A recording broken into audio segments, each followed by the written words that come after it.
November 10th, 1975, 7:10 p.m. A radio crackles across Lake Superior. A voice, calm and professional, speaks 4 words that would become famous. We are holding our own. 5 minutes later.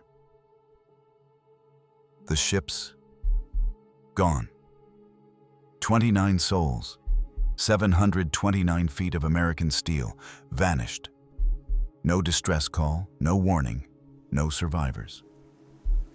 This wasn't some rust bucket limping through a storm. This was Edmund Fitzgerald, the pride of the American side. One of the newest, fastest, best-equipped freighters on the Great Lakes. Captain Ernest McSorley had sailed these waters for over 4 decades. Never a major incident. His crew? Veterans, professionals, men with families waiting at home. So what happened? Was this just a freak accident? Or was there something more? Have you ever heard of the Swiss cheese model?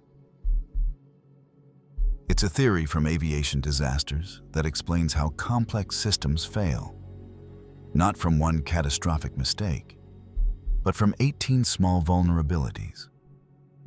18 holes that aligned perfectly for the first and only time. Tonight, we use this framework to understand what happens when everything goes wrong at once. To understand how 18 holes could line up on November 10th, 1975, we need to go back to June 7th, 1958, to a launch day that superstitious sailors would call cursed.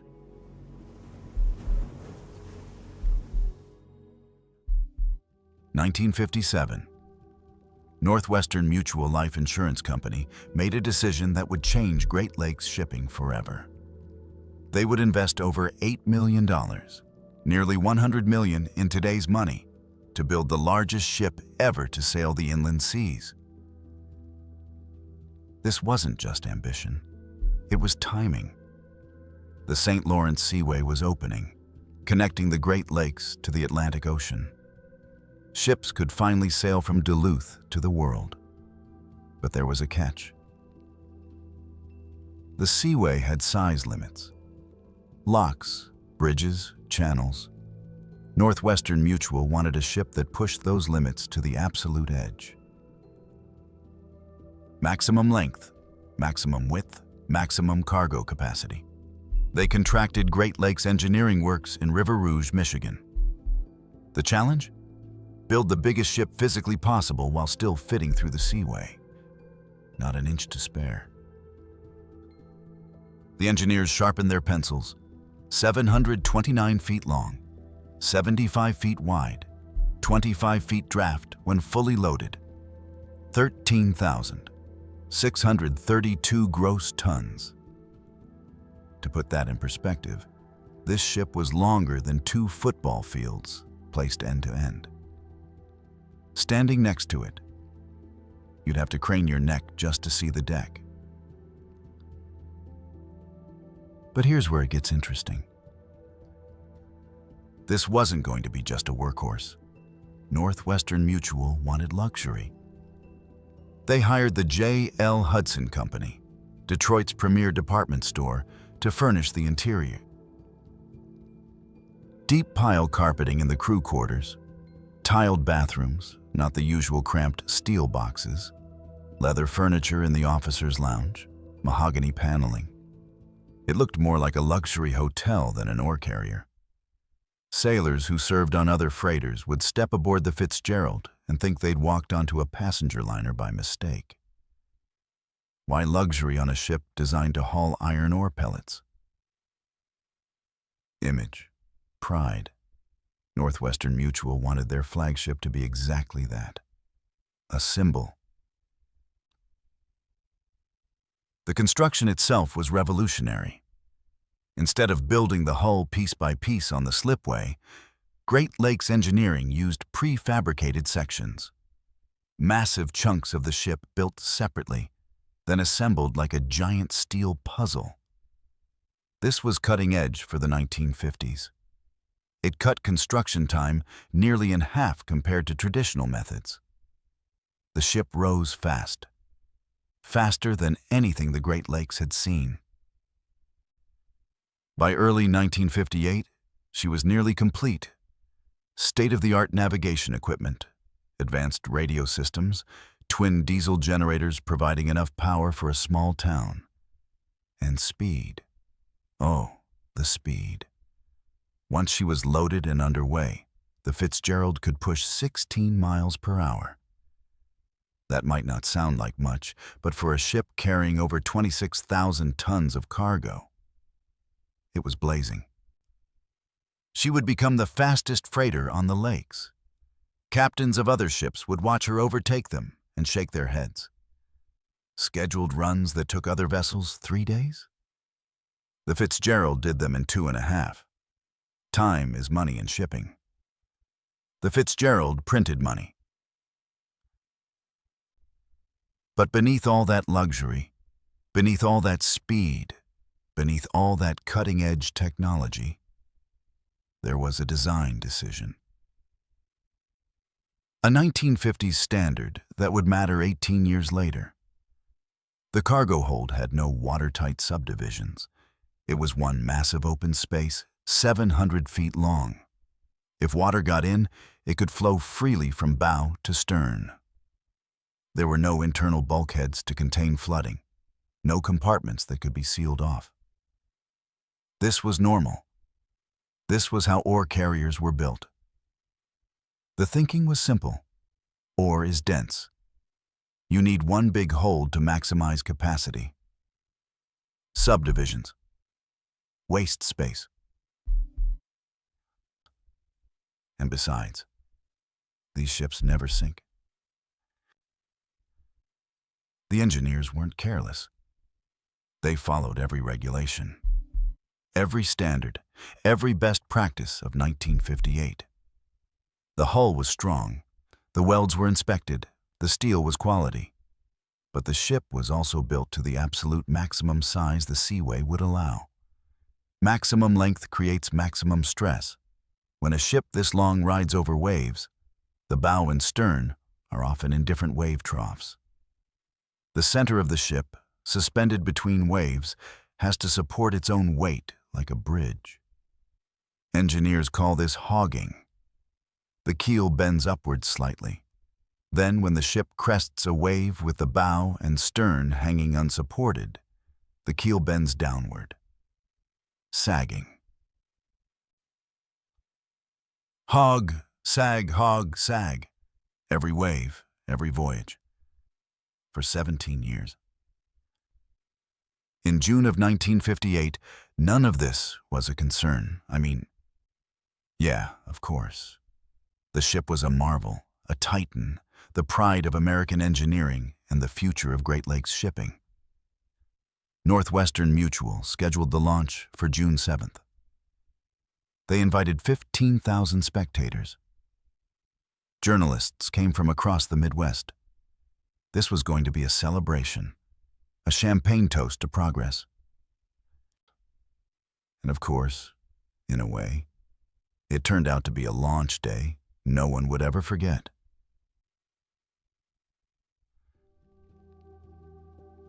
June 7th, 1958. Over 15,000 people gathered at the Great Lakes Engineering Works shipyard in River Rouge, Michigan. It was a Saturday. The sun was shining. Families spread picnic blankets on the grass. Children perched on their fathers' shoulders. Journalists positioned their cameras. This was going to be the launch of the decade. The ship loomed on the slipway, her bow towering over the crowd like a steel cliff. Workers had spent the morning greasing the launchways, preparing the keel blocks for release. Everything was ready. At exactly 11:30 a.m., the ceremony began. Elizabeth Fitzgerald, wife of the company president Edmund Fitzgerald, stepped up to the platform. She was dressed elegantly, holding the traditional champagne bottle wrapped in ribbons. The crowd hushed. Cameras clicked. This was the moment. She swung the bottle against the bow. It bounced off, didn't break. A murmur rippled through the crowd. Elizabeth smiled, a bit embarrassed, and swung again. Harder this time. The bottle hit the steel with a solid thunk and bounced away intact. The champagne sloshed inside, mocking her efforts. Workers glanced at each other. Sailors in the crowd shifted uncomfortably. In maritime tradition, a champagne bottle that doesn't break on the first swing is considered bad luck. Not catastrophic, but unlucky. A bottle that doesn't break on the second swing? That's when superstitious sailors start to worry. Elizabeth took a breath, gripped the bottle tighter, and swung with everything she had. The bottle finally shattered. Champagne sprayed across the bow. The crowd applauded, relieved. But the damage to sailor superstition was done. Then came the next problem. The crew tried to release the keel blocks, the massive wooden supports holding the ship in place. They wouldn't budge. Workers hammered at the mechanisms. Supervisors shouted instructions. Engineers scrambled with tools. Minutes ticked by. 10 minutes, 20, 30. The crowd, which had been excited and festive, grew restless. Children whined. People checked their watches. 36 minutes after the champagne finally broke, the keel blocks released. And the ship began to move, but not the way she was supposed to. A proper launch is controlled, graceful even. The ship slides straight down the ways into the water, settling gently as she floats for the first time. The Fitzgerald's launch was none of those things. As soon as the blocks released, the ship lurched sideways. The enormous weight, 13,000 tons of steel, shifted at a dangerous angle. Workers shouted warnings. The crowd gasped. The ship accelerated down the slipway, tilted at an angle that made it look like she was trying to roll over before she even touched water. Eyewitnesses later described it as trying to climb right out of the water. The bow hit the Detroit River with a violence that sent a massive wave surging outward. Not a normal launch wave. A wall of water. It crashed over the banks and slammed into the crowd. People screamed. Children were swept off their feet. Picnic blankets became soaked rags. Cameras were drenched. And then, with a sound like thunder, one of the spectator grandstands collapsed under the weight of panicking people trying to escape the water. The ship, still moving, still tilted, slammed sideways into a concrete pier on the opposite bank. The impact shook the ground. Steel screamed against concrete. For a moment, it looked like the Fitzgerald might capsize right there at her own launch. Workers froze, horrified. But slowly, agonizingly, the ship righted herself. She settled into the water, listing slightly, but afloat. The crowd was chaos. Drenched families gathered their children. Workers helped people out of the collapsed grandstand. Nurses rushed to treat minor injuries.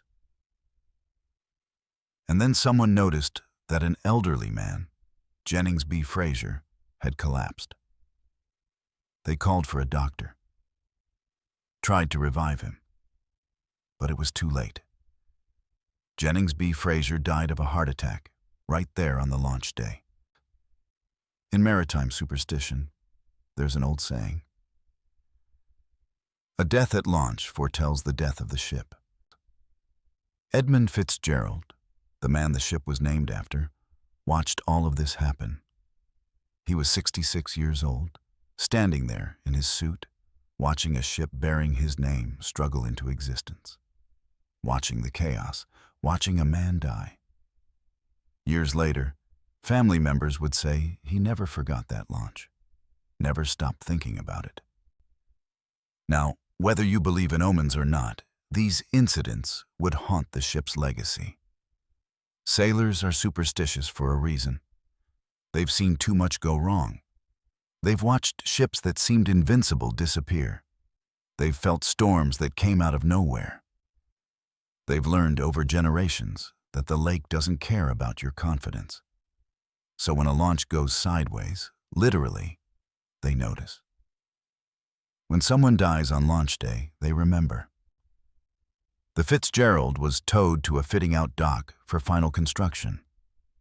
Over the next 3 months, workers installed engines, navigation equipment, living quarters, all the systems needed to make her operational. On September 22, 1958, she finally completed her sea trials without incident. She was commissioned, assigned to haul iron ore for the Columbia Transportation Division, and entered service.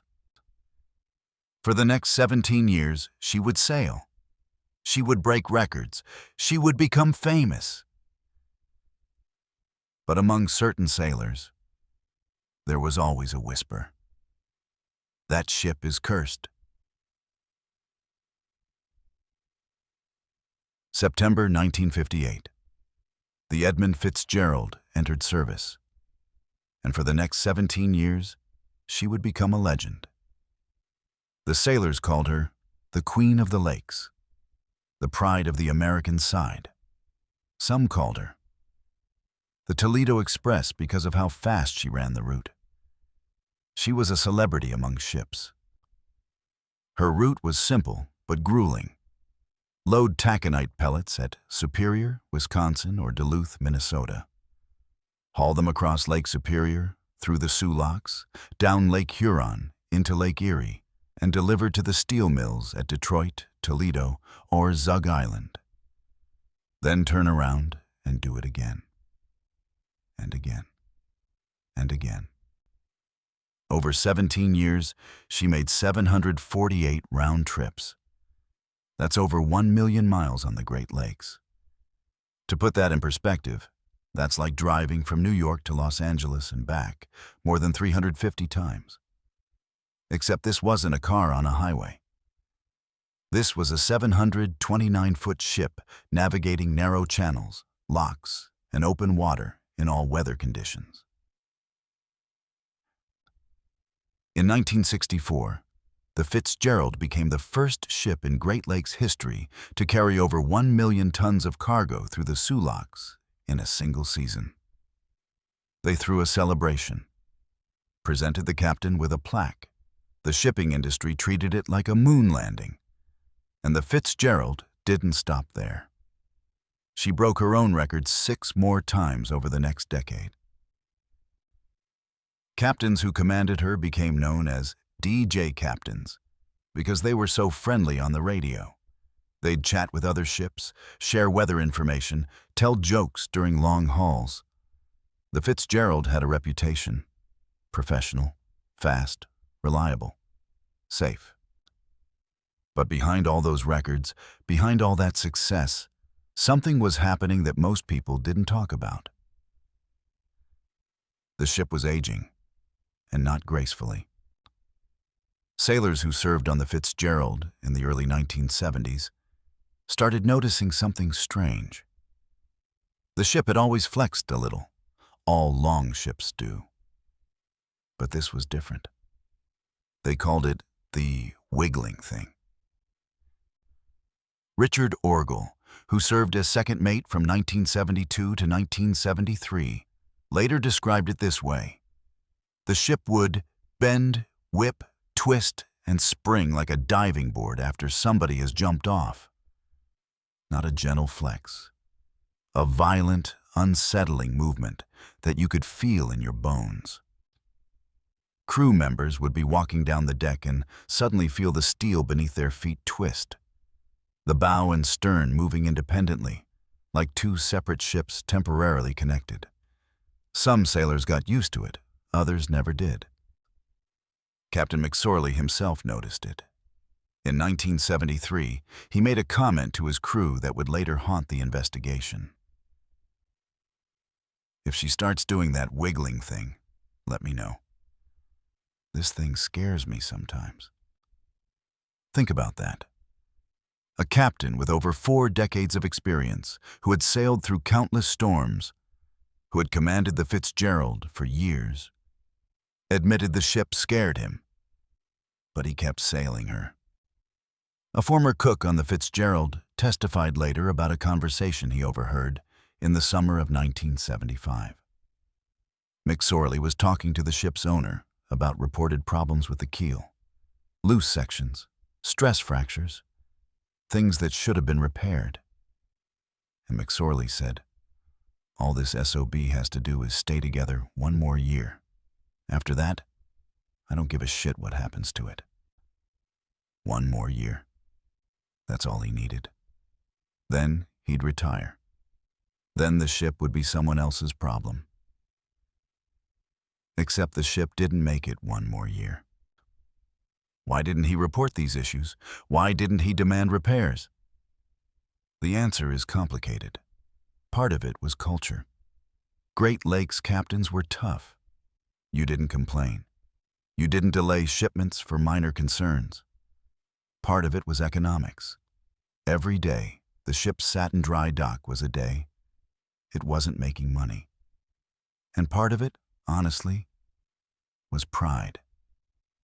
The Fitzgerald had sailed for 17 years. She'd survived worse. She'd be fine. But metal doesn't forget. Every time the ship hogged and sagged over a wave, microscopic cracks formed in the steel. Every twist and flex weakened the wells. Every season of freeze and thaw, expansion and contraction, took a toll. The ship that entered service in 1958 was not the same ship sailing in 1975. She looked the same from the outside, still massive, still impressive, still the pride of the American side. But underneath, 17 years of stress had left their mark. And those marks were about to become holes in the Swiss cheese.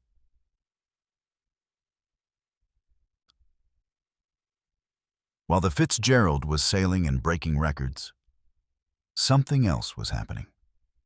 Something quiet. Something bureaucratic. Something that would matter on November 10th, 1975. The ship's load line was being changed. If you're not familiar with maritime terminology, the load line is the mark on the side of the hull that shows how deep the ship can legally sit in the water when fully loaded. It's a safety margin. The difference between the water line and the deck is called freeboard. More freeboard means waves have farther to travel before washing over the deck. Less freeboard means the ship rides lower, carries more cargo, but is more vulnerable to heavy seas. When the Fitzgerald was designed in 1957, her freeboard when fully loaded was 14 feet 9¼ inches. That was considered safe. Conservative even.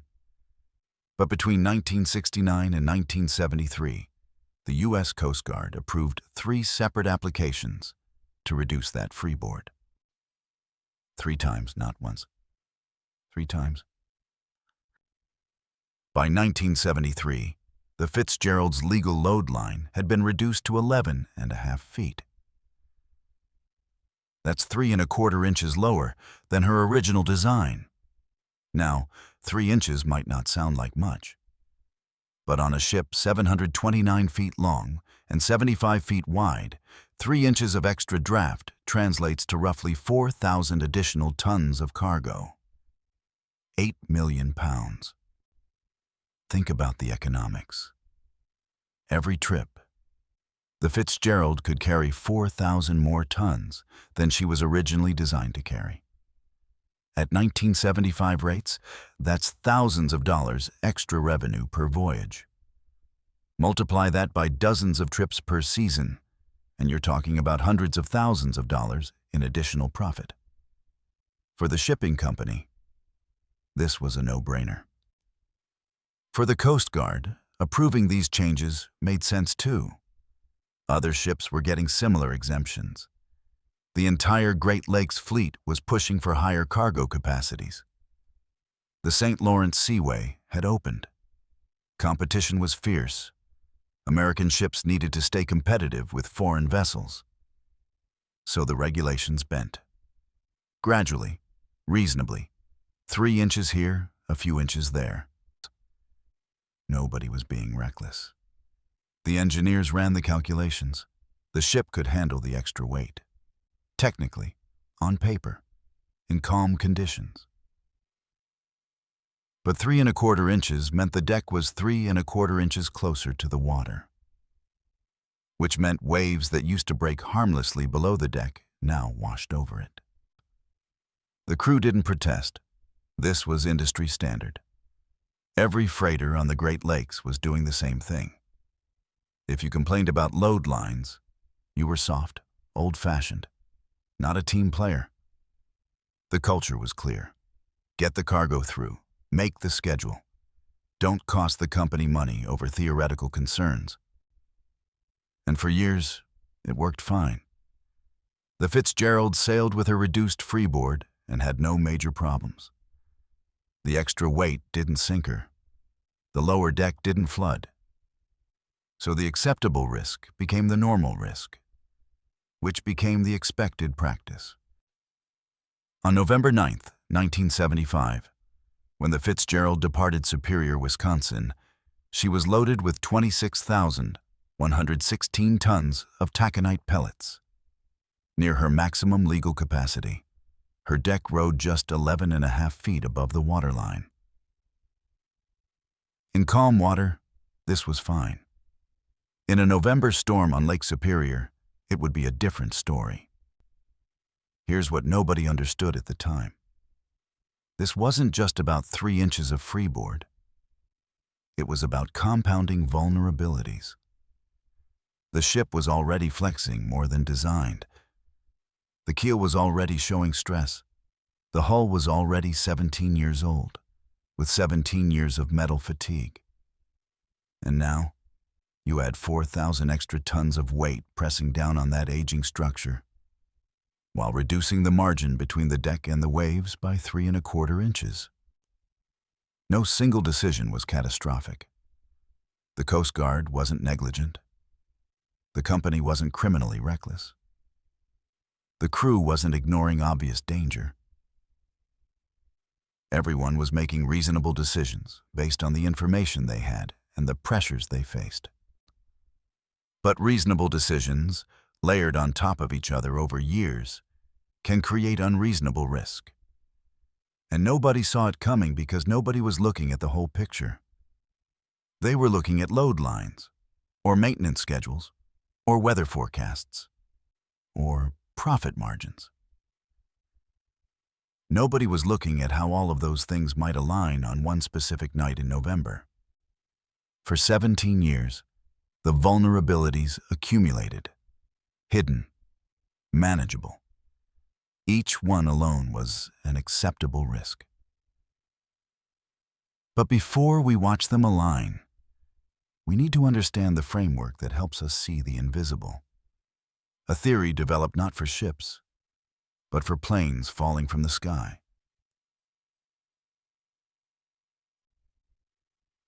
For 17 years, the vulnerabilities accumulated. Hidden, manageable. Each one alone was an acceptable risk. But before we watch them align, we need to understand the framework that helps us see the invisible. A theory developed not for ships, but for planes falling from the sky. In the early 1990s, a British psychologist named Professor James Reason was studying aviation disasters. Not just one disaster, dozens of them, hundreds of them. And he kept encountering the same haunting question. Why do planes with multiple safety systems, redundant backups, and experienced crews still crash? The investigators would issue reports. They'd identify causes, pilot error, mechanical failure, weather conditions. But Reason noticed something else, something the official reports often missed. Disasters almost never had just one cause. They had many, small ones, individually survivable, but combined, catastrophic. So he developed what's now called the Swiss cheese model of accident causation. Imagine a system of defense has multiple layers, like slices of Swiss cheese stacked together. Each layer represents one safety barrier: design, training, maintenance, procedures, oversight, weather preparedness. Each layer is there to catch problems before they become disasters. But here's the thing about Swiss cheese. It has holes. Each layer has vulnerabilities, weaknesses, gaps, imperfections. No system is perfect. No design is flawless. No training covers every scenario. No procedure accounts for every possibility. The holes exist. They always exist. In normal conditions, this is fine. The holes don't line up. If one layer fails, another catches the problem. A design flaw is caught during maintenance. A training gap is covered by procedures. A weather issue is mitigated by experience. The cheese slices rotate, the holes shift. But you can't see through all the layers at once, until you can. Imagine looking at the cheese from the side. Normally you can't see through. Solid cheese blocks your view, but rotate the slices just right, and suddenly you're looking straight through. A clear path from one side to the other. That's when disaster happens. Let me give you two examples from aviation history. March 27, 1977. Tenerife Airport in the Canary Islands. Two Boeing 747s collide on the runway. 583 people die. The worst aviation disaster in history. The official cause? Pilot error. The captain of one plane began takeoff without clearance. But look at the holes that aligned. Fog. Dense fog that reduced visibility to almost zero. Radio miscommunication. Two transmissions overlapping at the critical moment. Pilot fatigue. Crews had been on duty for hours beyond normal limits. Airport congestion. A bomb threat had diverted multiple flights to this small airport. Language barrier, air traffic control speaking English as a second language. Subtle meanings lost in translation. Remove any single one of those holes, and 583 people go home to their families. September 2, 1998. Swissair Flight 111 from New York to Geneva. The pilots smell smoke. They declare an emergency. They attempt to divert. 21 minutes later, the aircraft crashes into the Atlantic Ocean off Nova Scotia. All 229 souls aboard perish. The holes. A wiring flaw in the in-flight entertainment system. Flammable insulation material installed throughout the aircraft. Delayed recognition of the fire's severity. Inadequate fire procedures for this type of electrical fire. And the final hole. The nearest suitable airport was just a few minutes too far away. Any single fix prevents the disaster. Better wiring, non-flammable insulation, earlier recognition, different procedures, a closer airport. This is why the Swiss cheese model is so powerful. It removes blame from a single person or single cause. It shows how acceptable risks become catastrophically unacceptable when combined. And it has predictive power. If you can identify the holes before they align, you can prevent disaster. The model also explains why hindsight makes disasters look obvious, but foresight doesn't. After Tenerife, everyone said the signs were there. After Swissair, the warning seemed clear. But before, each individual vulnerability seemed manageable. And it's not just aviation. The Swiss cheese model applies everywhere. Complex systems can fail. Healthcare, wrong site surgeries, medication errors, nuclear industry, Chernobyl, 3 Mile Island, Fukushima, maritime, the herald of free enterprise ferry disaster, the Costa Concordia, the Sewell Ferry, industrial, Deepwater Horizon oil spill, Bhopal chemical disaster, Texas City refinery explosion. Every one of them, multiple small holes aligning perfectly. Now, I want to be clear. The official investigations into the Edmund Fitzgerald sinking didn't use this term. They didn't talk about Swiss cheese. They listed contributing factors, probable causes, and circumstances. What I'm doing tonight is taking their findings and organizing them through this framework. Not to change history, but to understand it. Using the Swiss cheese model, we can identify 18 distinct vulnerabilities in the Edmund Fitzgerald system. 18 holes. For 17 years, they never lined up. But on November 10th, 1975, they did. And we're about to watch it happen. In real time. Let's rewind to November 8th, 1975. A storm is brewing over the Great Plains, and the first slice of cheese is about to rotate into position. November 8th, 1975. While the Edmund Fitzgerald sat docked in Superior, Wisconsin, something was stirring 1,500 miles to the southwest. Over the Great Plains, a low-pressure system was beginning to organize. On weather maps, it looked unremarkable. Just another November storm moving northeast. November 9th, 7 o'clock in the evening. The National Weather Service issued a gale warning for Lake Superior. Winds expected 34 to 40 knots. Waves 6 to 10 feet. Standard November conditions. Captains like Ernest McSorley had sailed through worse dozens of times. By 2 o'clock in the morning on November 10th, the forecast had changed. Storm warning. Winds now expected 48 to 55 knots. Waves 8 to 15 feet. Significant but still manageable. Neither the Fitzgerald nor the Arthur M. Anderson considered turning back. What the forecast didn't say, what it couldn't say, was this. The storm was about to undergo rapid intensification. Meteorologists call it a bomb cyclone. It happens when an Alberta clipper, a fast-moving cold front from northwestern Canada, collides with warm, moist air pushing up from the south.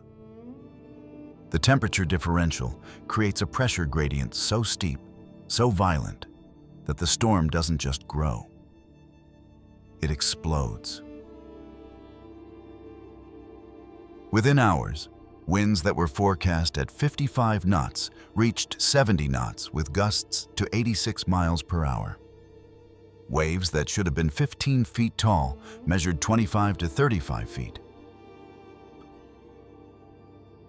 Some witnesses reported individual waves exceeding 40 feet. Why didn't the forecast predict this? In 1975, Lake Superior had 0 weather buoys. 0. The entire lake, 31,700 square miles of open water, had no real-time weather monitoring whatsoever. Satellite coverage was limited. Weather radar couldn't see over the horizon. By the time captains realized how bad conditions were, they were already in the middle of it. But Lake Superior isn't like the ocean. The physics are different. Fresh water is less dense than salt water, which means waves behave differently. Ocean waves tend to be longer and more rolling. Great Lakes waves are shorter, steeper, and more chaotic. They come faster. They hit harder. Mariners call them seas that don't make sense, because the intervals between waves are so short that ships can't recover between impacts. Then there's the fetch effect. Lake Superior is 350 miles long. When wind blows consistently in one direction across that entire distance, it's like pushing water down a bathtub. The waves build and build and build. By the time they reach the eastern end of the lake, where the Fitzgerald was heading, they're massive. Sailors on the Great Lakes talk about something called the Three Sisters. It's not a myth. It's physics. Under certain conditions, 3 waves will merge into a sequence. The first wave is large, the second is larger, and the third is massive. They arrive so close together that a ship hit by the first wave doesn't have time to recover before the second hits. And the third? The third can bury a ship. Captain Bernie Cooper of the Arthur M. Anderson reported encountering the Three Sisters that night. His ship barely survived them. November has a reputation on the Great Lakes. They call it the Witch of November. It's not superstition. It's statistics. November sits at the intersection of autumn warmth and winter cold. The lake is still relatively warm from summer, but Arctic air masses are pushing south. This creates temperature differentials that spawn violent storms. Historically, November is the deadliest month for Great Lakes shipping. November 11th through 13th, 1913. The Big Blow. 18 ships sank. 254 people died. November 18th, 1958. The Carl D. Bradley breaks in half. 33 dead. November 29th, 1966. The Daniel J. Morrell breaks in half. 28 dead. Captain McSorley knew these stories. Every Great Lakes captain did. November was the gamble. You could wait out storms and lose money, or you could sail and take your chances. For decades, McSorley had sailed. For decades, he'd made it through. Why would this one be different? So 3 more holes rotated into position. Hole number 7, weather forecast failure.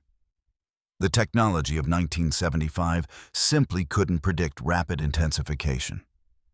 Hole number 8, November timing, the deadliest month on the deadliest lake.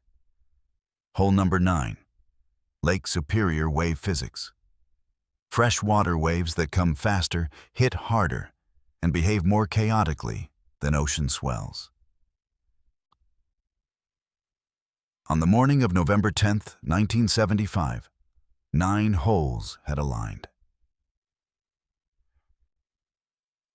The Edmund Fitzgerald sailed into the storm anyway, because that's what she was built to do, because that's what her crew was trained to do, because the forecast, while bad, wasn't unprecedented, because 17 years of success had normalized the risk.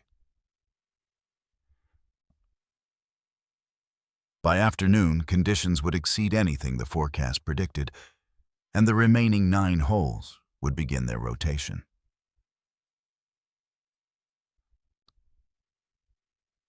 "8:30 in the morning, November 9th, 1975.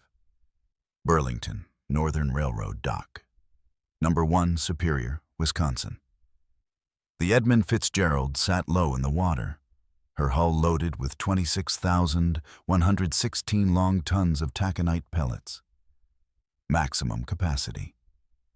Her plimsoll line barely visible above the waterline.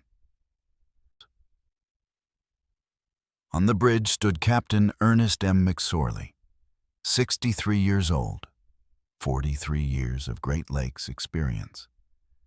This was his last trip before retirement. His last trip. 29 men crewed the Fitzgerald that morning. The youngest was Carl Peckall, 20 years old, a watchman saving money for college. The oldest, besides McSorley, was John Simmons, 63, a wheelsman who'd been sailing the lakes since before World War II. Many of the crew were veterans. Korea, Vietnam. Some had sailed together for decades. Blaine Wilhelm had been saving loose change all year in a jar for his 7 children's Christmas presents. Edward Bindon had ordered a diamond ring for his wife, 25th wedding anniversary. He planned to give it to her when he got home. Paul Ripa, 22, was earning money for nursing school at Kent State University. Oliver Champeau had just signed up for this run to help pay for his family's new home. Ordinary men doing an ordinary job on what should have been an ordinary November voyage. 2:30 in the afternoon, the Edmund Fitzgerald cast off her lines. Destination: Zug Island, Detroit. The gale warning had already been issued at 7 o'clock the night before. McSorley was fully aware. But gale warnings were common in November. This was the season. This was the job. 16 miles ahead, the SS Arthur M. Anderson had departed from Two Harbors, Minnesota, carrying a similar load of taconite. Captain Bernie Cooper, a veteran himself, established radio contact with McSorley. 2 ships, 2 captains, 2 crews, heading into the same storm. The decision was made to take the northern route across Lake Superior. Standard practice during storms. The Canadian Highlands on the northern shore provide some shelter from northwest winds. The waves are smaller. The passage is safer. Every captain knew this. But the northern route had a problem. It passed dangerously close to 6 Fathoms Shoal and the underwater reefs around Caribou Island, 6 fathoms, 36 feet of water. The Fitzgerald drew 27 feet when fully loaded. That left 9 feet of clearance. In calm conditions, plenty. But in a storm with 25-foot waves, the ship's hull would be rising and falling dramatically. And if a wave trough coincided with passing over a shoal, experienced captains knew to give the shoals wide berth. But the charts in 1975 were based on surveys from 1916 and 1919. Incomplete, inaccurate in places. Later investigations would discover that 6 Fathoms Shoal extended nearly a mile farther east than the charts indicated. Back at the dock, families waved goodbye. They always did. Wives, children, girlfriends. It was routine. The men would be gone for a few days, maybe a week. Then they'd be home. The season was almost over. Just a few more runs. McSorley's wife watched from shore. Her husband's last voyage. After this trip, he'd retire. No more November storms. No more weeks away from home. They'd made plans. Travel, grandchildren, a quieter life. Those were the last images. The Fitzgerald's stern pulling away from the dock. Her name painted in white letters, families waving.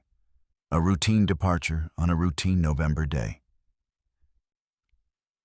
Hull number 10 rotated into position. Route decision. The northern passage, chosen for safety, would take both ships within miles of underwater hazards. Hazards that weren't accurately charted. Hazards that, in calm water, posed no threat. But in a storm with massive waves and a ship riding 3 feet lower than designed, 10 hulls aligned. And the Edmund Fitzgerald, carrying 29 souls and their dreams of going home, sailed north into Lake Superior.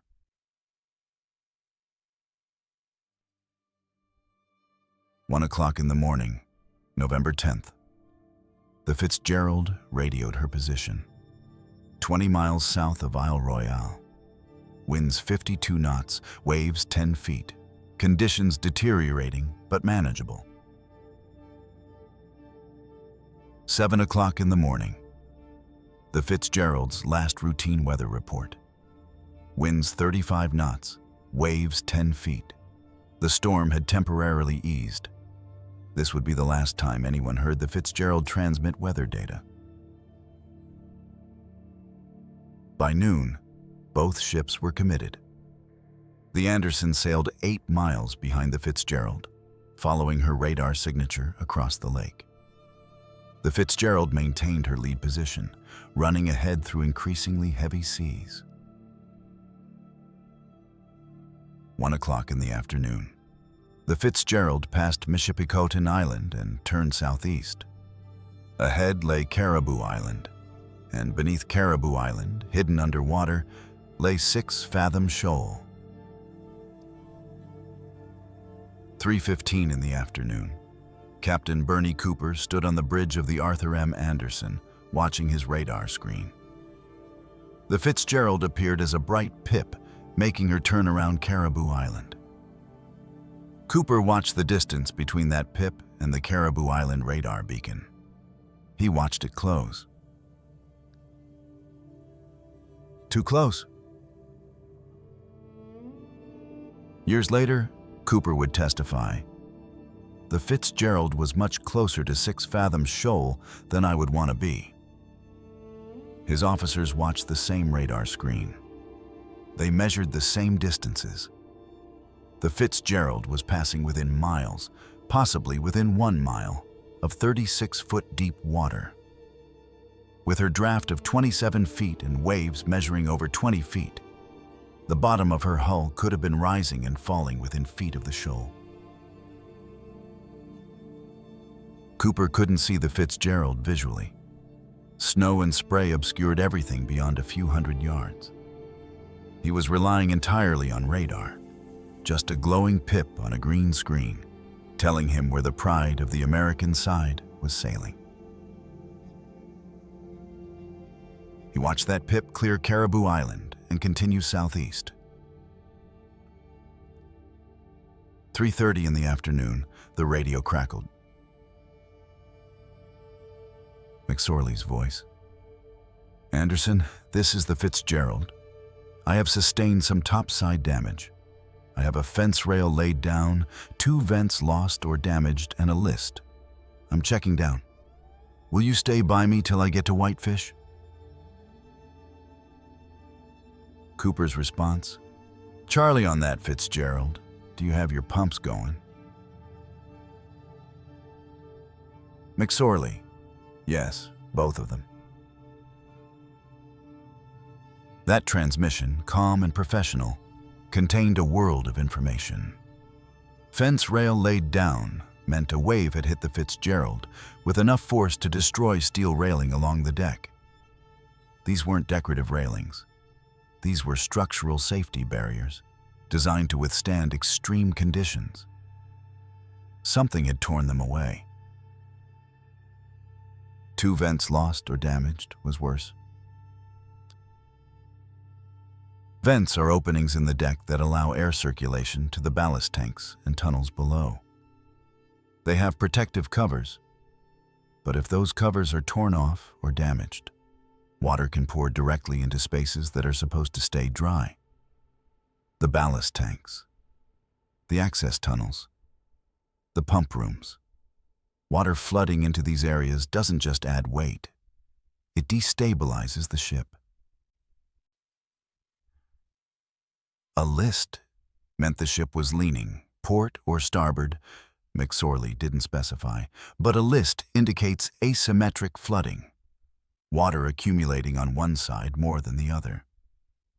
This is dangerous because it reduces the ship's stability. A ship can recover from being heavy. A ship leaning to one side? That's a problem. Both pumps going told Cooper everything he needed to know about the severity. The Fitzgerald had two powerful pumps capable of moving thousands of gallons per minute. If both were running and the ship still had a list, that meant water was entering faster than the pumps could remove it. But McSorley's tone never changed.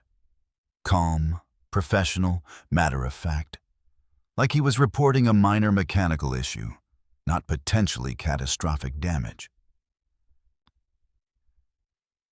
This is where psychology becomes a vulnerability.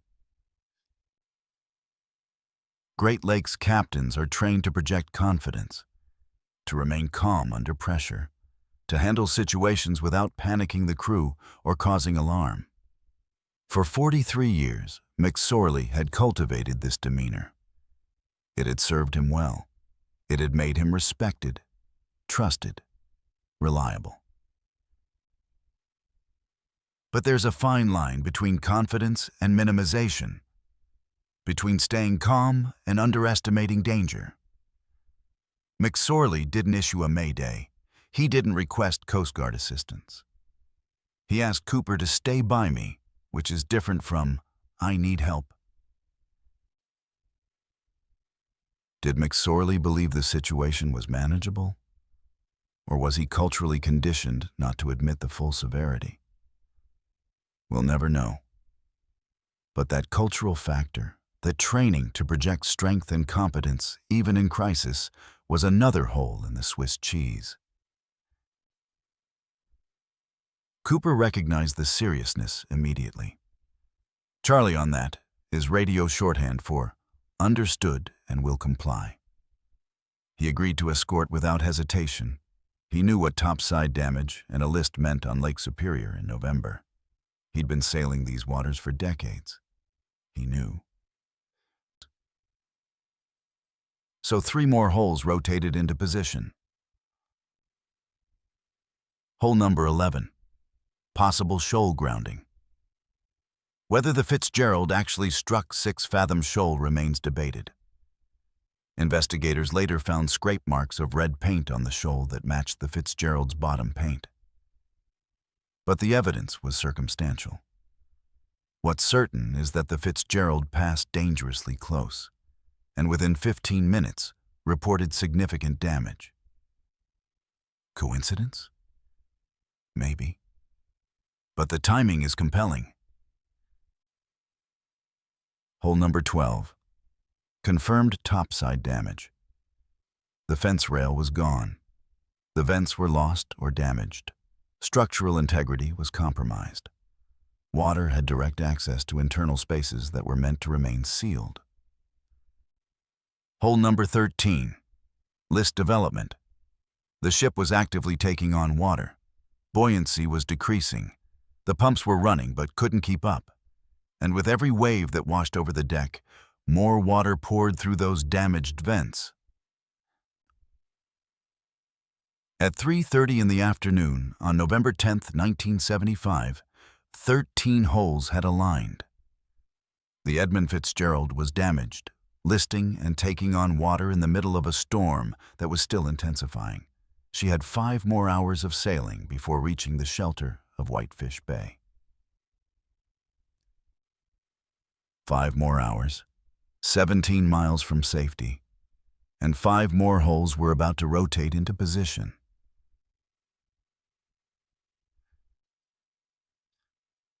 4:10 in the afternoon, the radio crackled again. Fitzgerald. Anderson, this is the Fitzgerald. I have lost both radars. Can you provide me with radar plots till we reach Whitefish Bay? Anderson. Charlie on that, Fitzgerald. We'll keep you advised of position. Both radars. Not just the short-range system, not just the long-range system, both. The Fitzgerald was now navigating blind in conditions where visibility was measured in yards, not miles. Snow and spray obscured everything. She couldn't see landmarks, couldn't see buoys, couldn't see other ships, couldn't see the shoals that had nearly destroyed her hours earlier.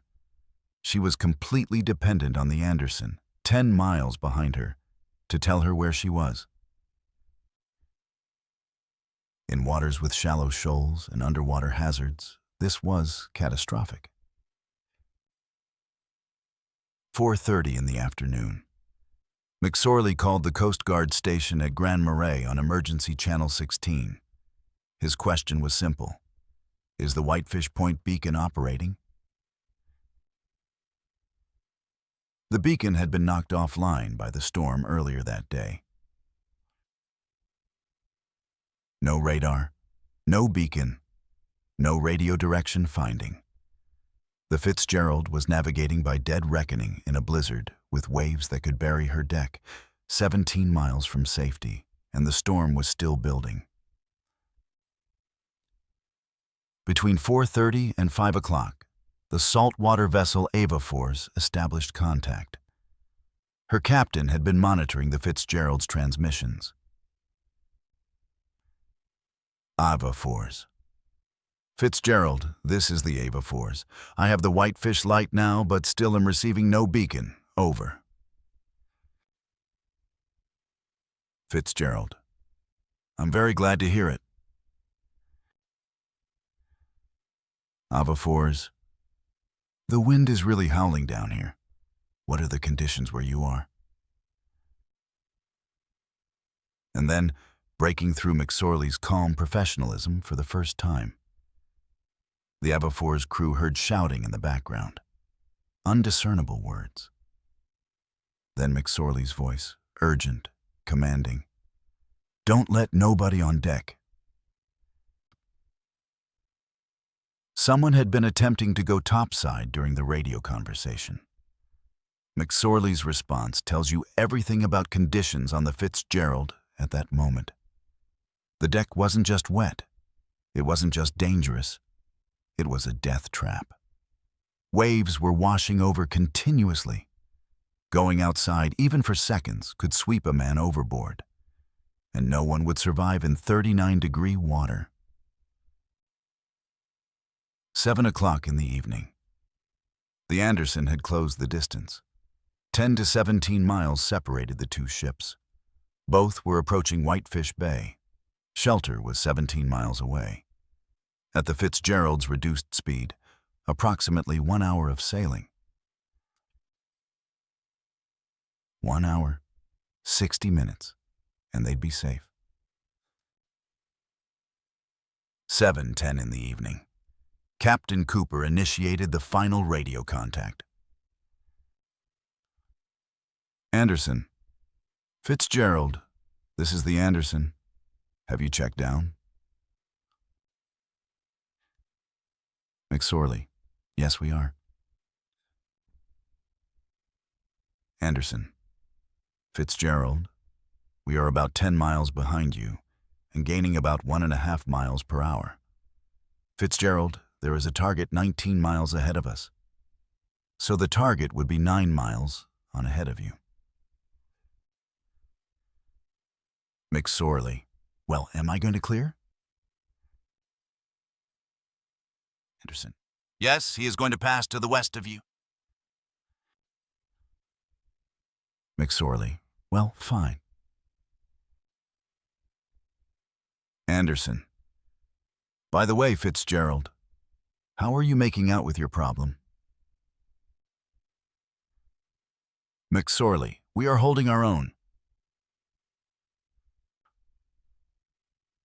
5 words. The last words anyone would ever hear from the Edmund Fitzgerald.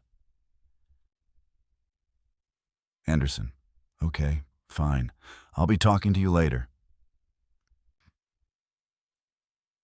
But there would be no later. We are holding our own.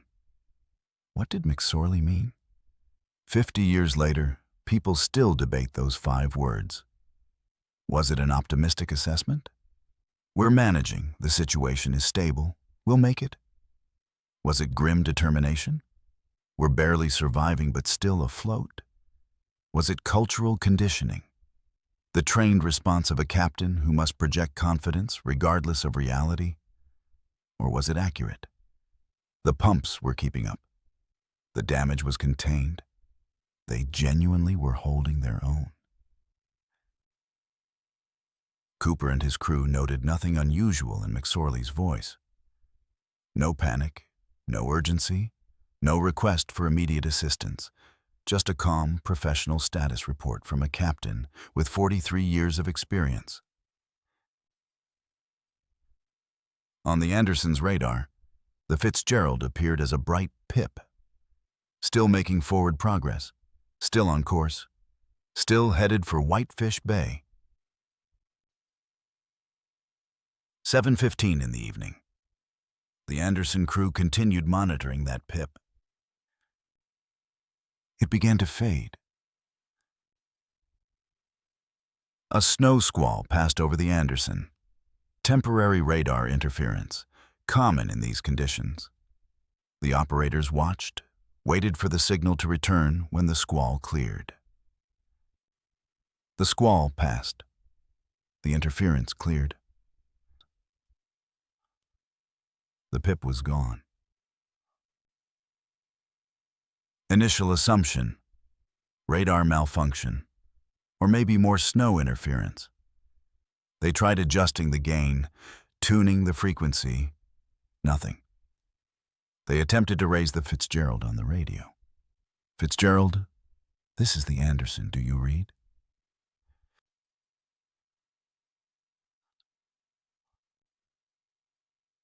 Fitzgerald, this is the Anderson on channel 16. Do you copy?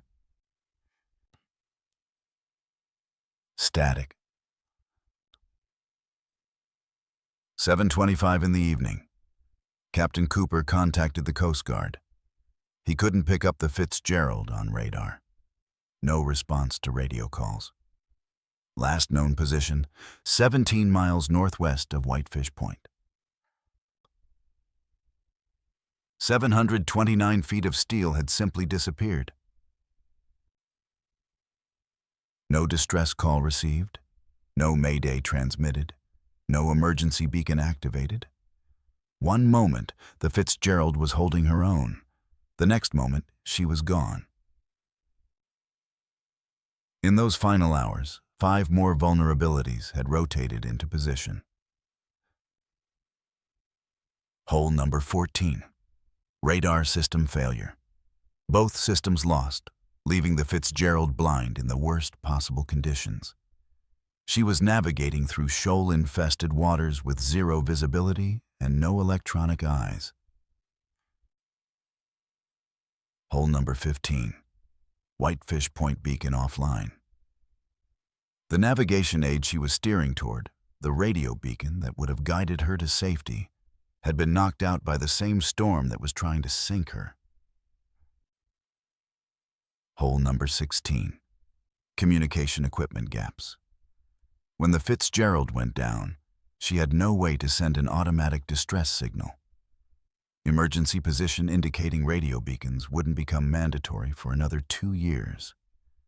If the crew was incapacitated, or if the sinking happened too fast to reach the radio, the ship would simply vanish. Hole number 17. The Three Sisters. Captain Cooper reported that the Anderson was struck by 3 massive sequential waves just before losing contact with the Fitzgerald. 2 waves, he said, were the largest he'd ever seen. And then came a third. If the Fitzgerald, already damaged, already listing, already taking on water, was hit by the same sequence. Hole number 18. McSorley's minimization. We are holding our own. Those 5 words might have sealed their fate. If McSorley had issued a mayday at 3:30 when the damage first occurred, the Coast Guard would have mobilized. Rescue vessels would have been en route. Helicopters would have been standing by. But McSorley believed, or projected, or hoped that they could make it. The cultural training of 43 years, the instinct to project confidence, the desire not to panic the crew or admit defeat, prevented him from calling for help when help might have saved them. 18 holes. 18 vulnerabilities that had existed separately for 17 years. Hull design, metal fatigue, keel concerns, reduced freeboard, extra weight, cultural pressure, weather forecast failure, November timing, wave physics, route decision, possible shoal grounding, topside damage, list development, radar failure, beacon offline, communication gaps, rogue waves, minimization.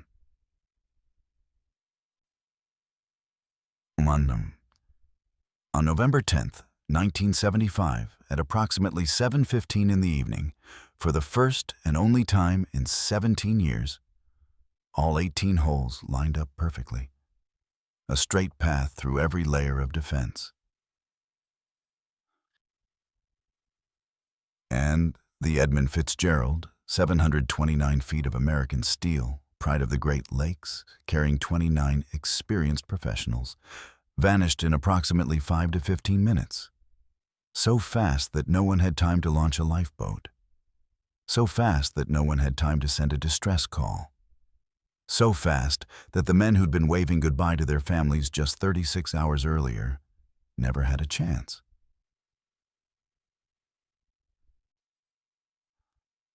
The questions were just beginning. 7:39 in the evening, November 10th. Captain Cooper called the Coast Guard Sault Ste. Marie on distress frequency channel 16. "I cannot pick up the Fitzgerald on radar." The Coast Guard asked him to call back on channel 12. "Equipment issues." Cooper waited. His officers kept scanning the empty radar screen. 7:54. Cooper finally reached the Coast Guard again. They asked him to watch for a 16-foot boat lost in the area. A different emergency. Cooper tried to explain. The Fitzgerald was missing. A 729-foot freighter had vanished. 8:25.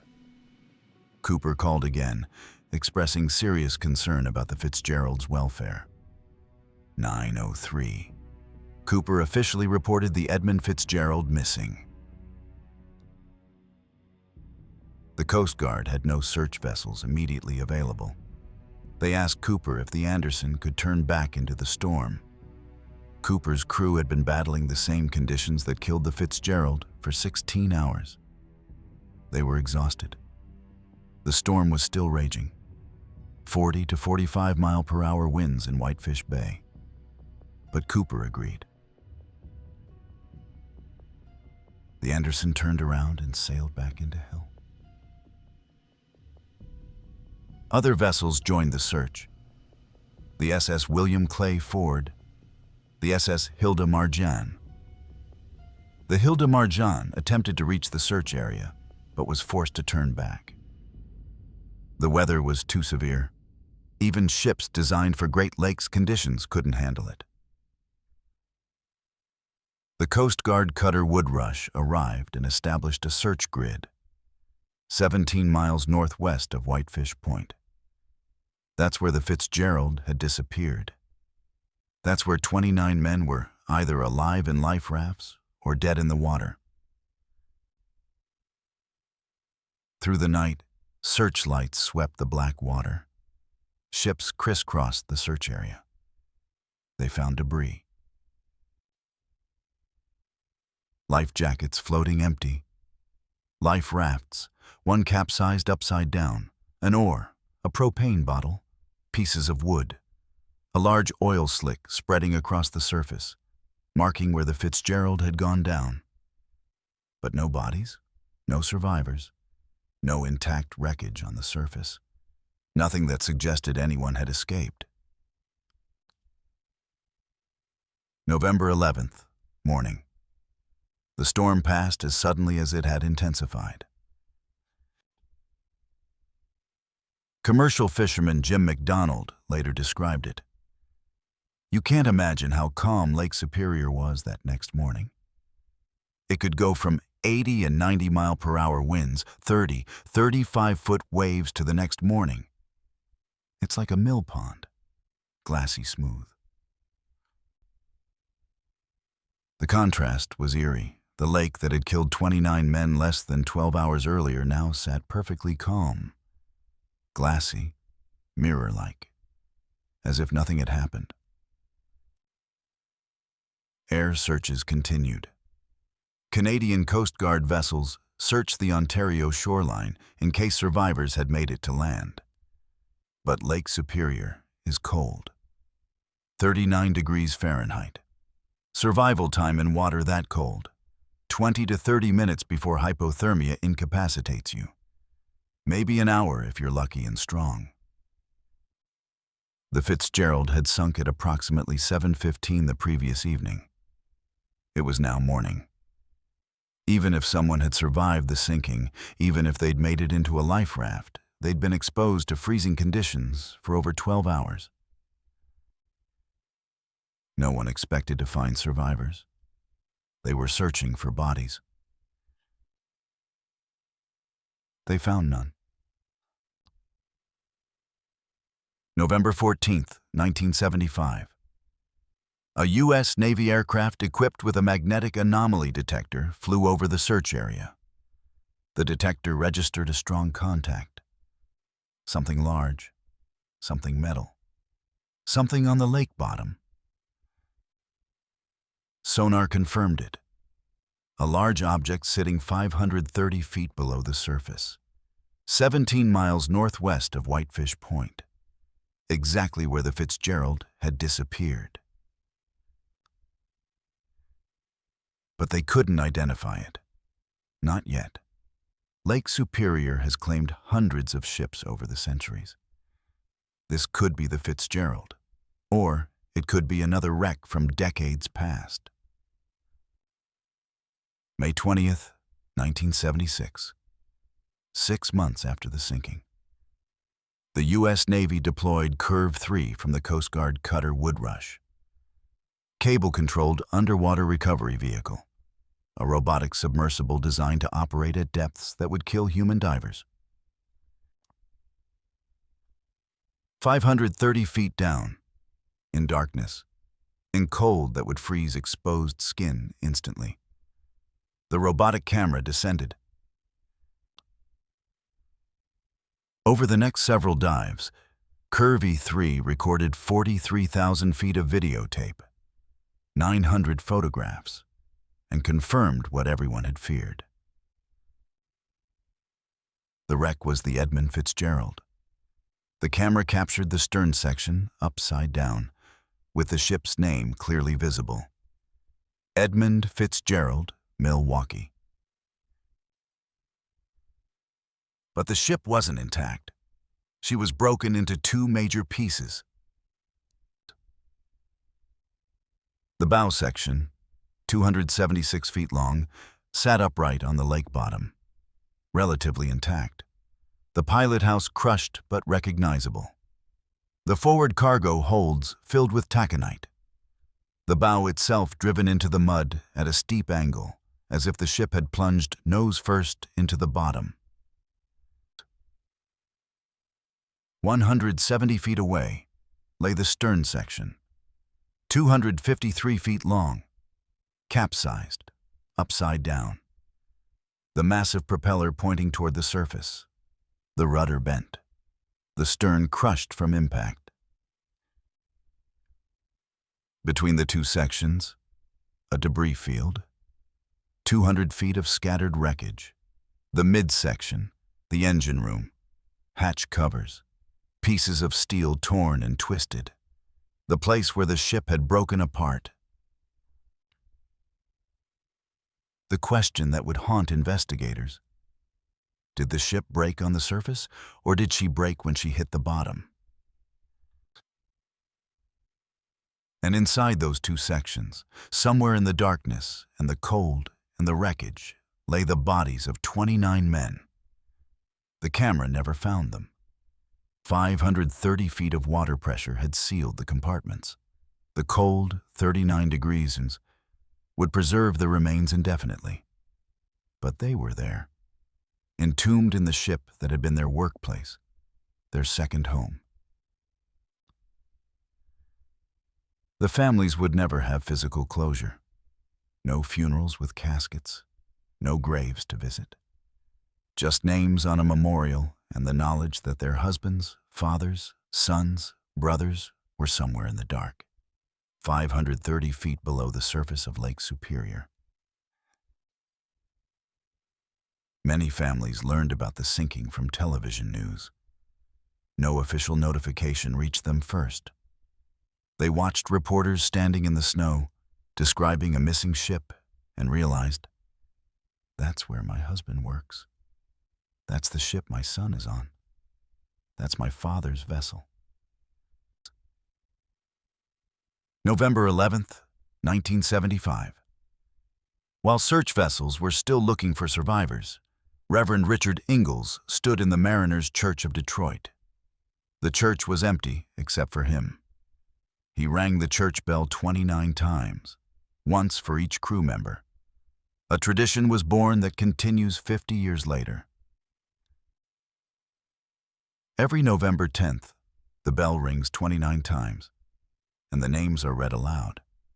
Ernest M. McSorley, John H. McCarthy, James A. Pratt, Michael E. Armagost, George J. Hall, Thomas E. Edwards, Oliver J. Champeau, Edward F. Binden, Russell G. Haskell, Thomas D. Borgeson, Joseph W. Mazes, Gordon F. McClellan, Eugene W. O'Brien, John J. Poviach, John D. Simmons, Carl I. Peckel, Robert C. Rafferty, Mark A. Thomas, Paul M. Ripa, William J. Spengler, Ralph G. Walton, David E. Weiss, Blaine H. Wilhelm, Frederick J. Beecher, Nolan F. Church, Ransom E. Cundy, Bruce L. Hudson, and Alan G. Coleman. 29 souls, gone in 15 minutes, and the investigation was just beginning.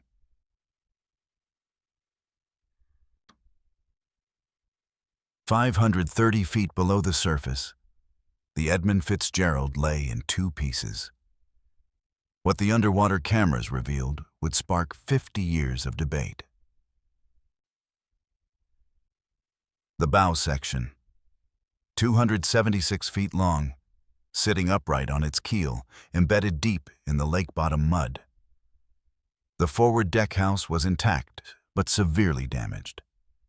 And here's where the evidence became critical. All rectangular windows on the back of the pilot house were blown inward, not outward, inward. Glass fragments found inside the structure. This tells you something definitive. A massive external force struck the forward section. A wave.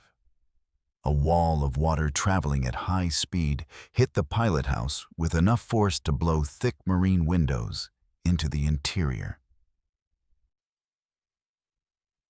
The radar antenna on top of the forward house, broken, twisted. The sun visor atop the pilot house, mangled, crushed downward as if something had landed on top of it. The pilot house door standing open. Had someone tried to escape? The hatch covers told an even more disturbing story. Hatch number 1, the forwardmost cargo hatch, had its cover punched down inside the cargo hold. Not missing, not blown off. Punched down into the hold itself. The 18-inch tall steel coaming, the wall that surrounds each hatch opening, was fractured and buckled inward. Something with catastrophic force had driven that hatch cover, which weighs several tons, straight down through its protective barrier.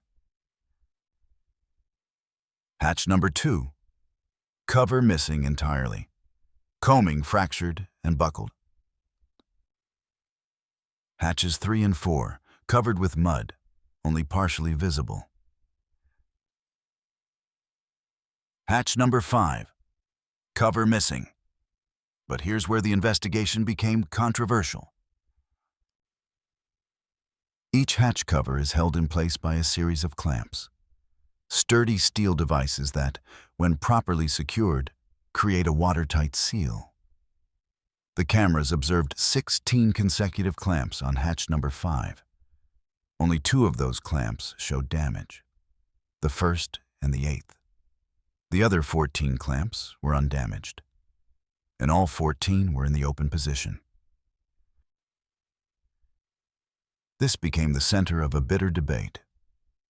Were those 14 clamps never secured before departure? Did the crew fail to properly dog down the hatches, allowing water to flood in throughout the voyage? That was the Coast Guard's theory. Or were those clamps secured, but popped open when the hatch cover was violently torn away by waves or structural collapse? That was the National Transportation Safety Board's counter-argument. The evidence was ambiguous. 14 undamaged clamps in open position. You could argue either way.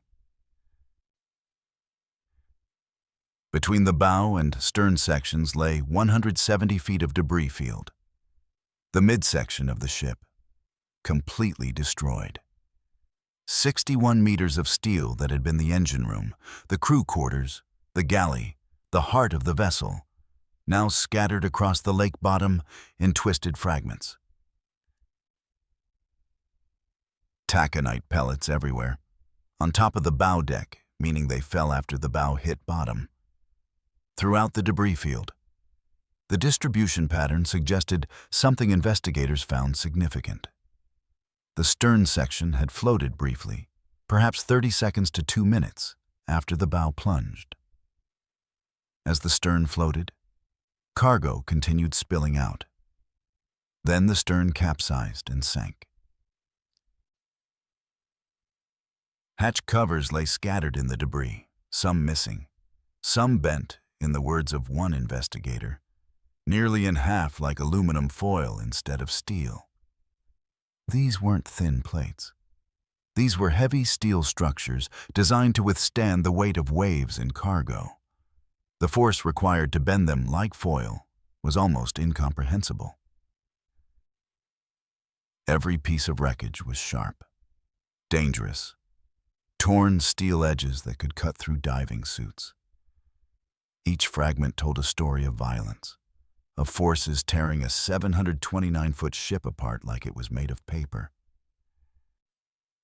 The stern section, 253 feet long, capsized, upside down, resting at a 50-degree angle from the bow section. All topside structures were completely flattened. The aft deckhouse, the smokestack, the mast, everything crushed by the stern's own weight when it rolled over and hit the bottom. The cameras captured the ship's massive propeller pointing up toward the surface, 19.5 feet in diameter, once capable of pushing the Fitzgerald to 16 miles per hour. Now frozen, motionless, a monument to lost power. A rope or cable dangled from the propeller shoe, knotted, swaying gently in the lake's bottom current. No one knows what it was or how it got there. Investigators examined the hull condition carefully, looking for evidence of grounding damage. Scrapes, gouges, paint transfer from rocks.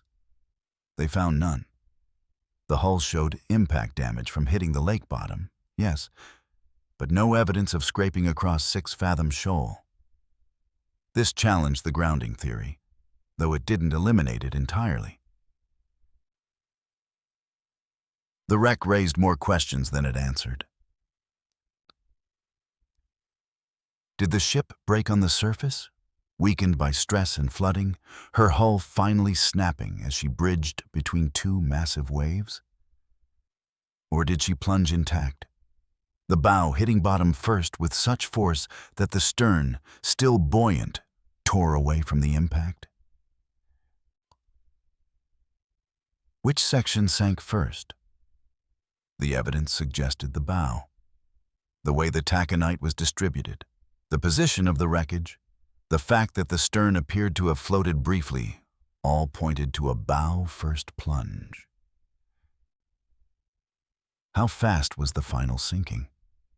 The lack of distress calls, the failure to launch lifeboats, the absence of survivors all suggested very fast. Under 2 minutes from the moment catastrophic flooding began to the moment the ship disappeared. Maybe less. Maybe the entire crew had no warning at all. And the hatch debate continued. Were they unsecured before departure, a tragic case of routine maintenance failures that allowed slow flooding throughout the voyage? Or were they secured, but the violence of the storm and the ship's structural failure tore them away? What the wreck proved beyond doubt was this: the Edmund Fitzgerald died violently. The force required to snap a 729-foot steel hull into 2 pieces, to punch hatch covers into cargo holds, to bend thick steel plating like aluminum foil, to blow pilot house windows inward, was massive, catastrophic, overwhelming. Whatever happened in those final minutes, it happened fast, and it was brutal. The underwater cameras documented everything they could. But some questions can't be answered by footage of twisted steel and scattered cargo. Some questions require understanding not just what happened, but why. And that would require 2 separate investigations that would reach 2 very different conclusions.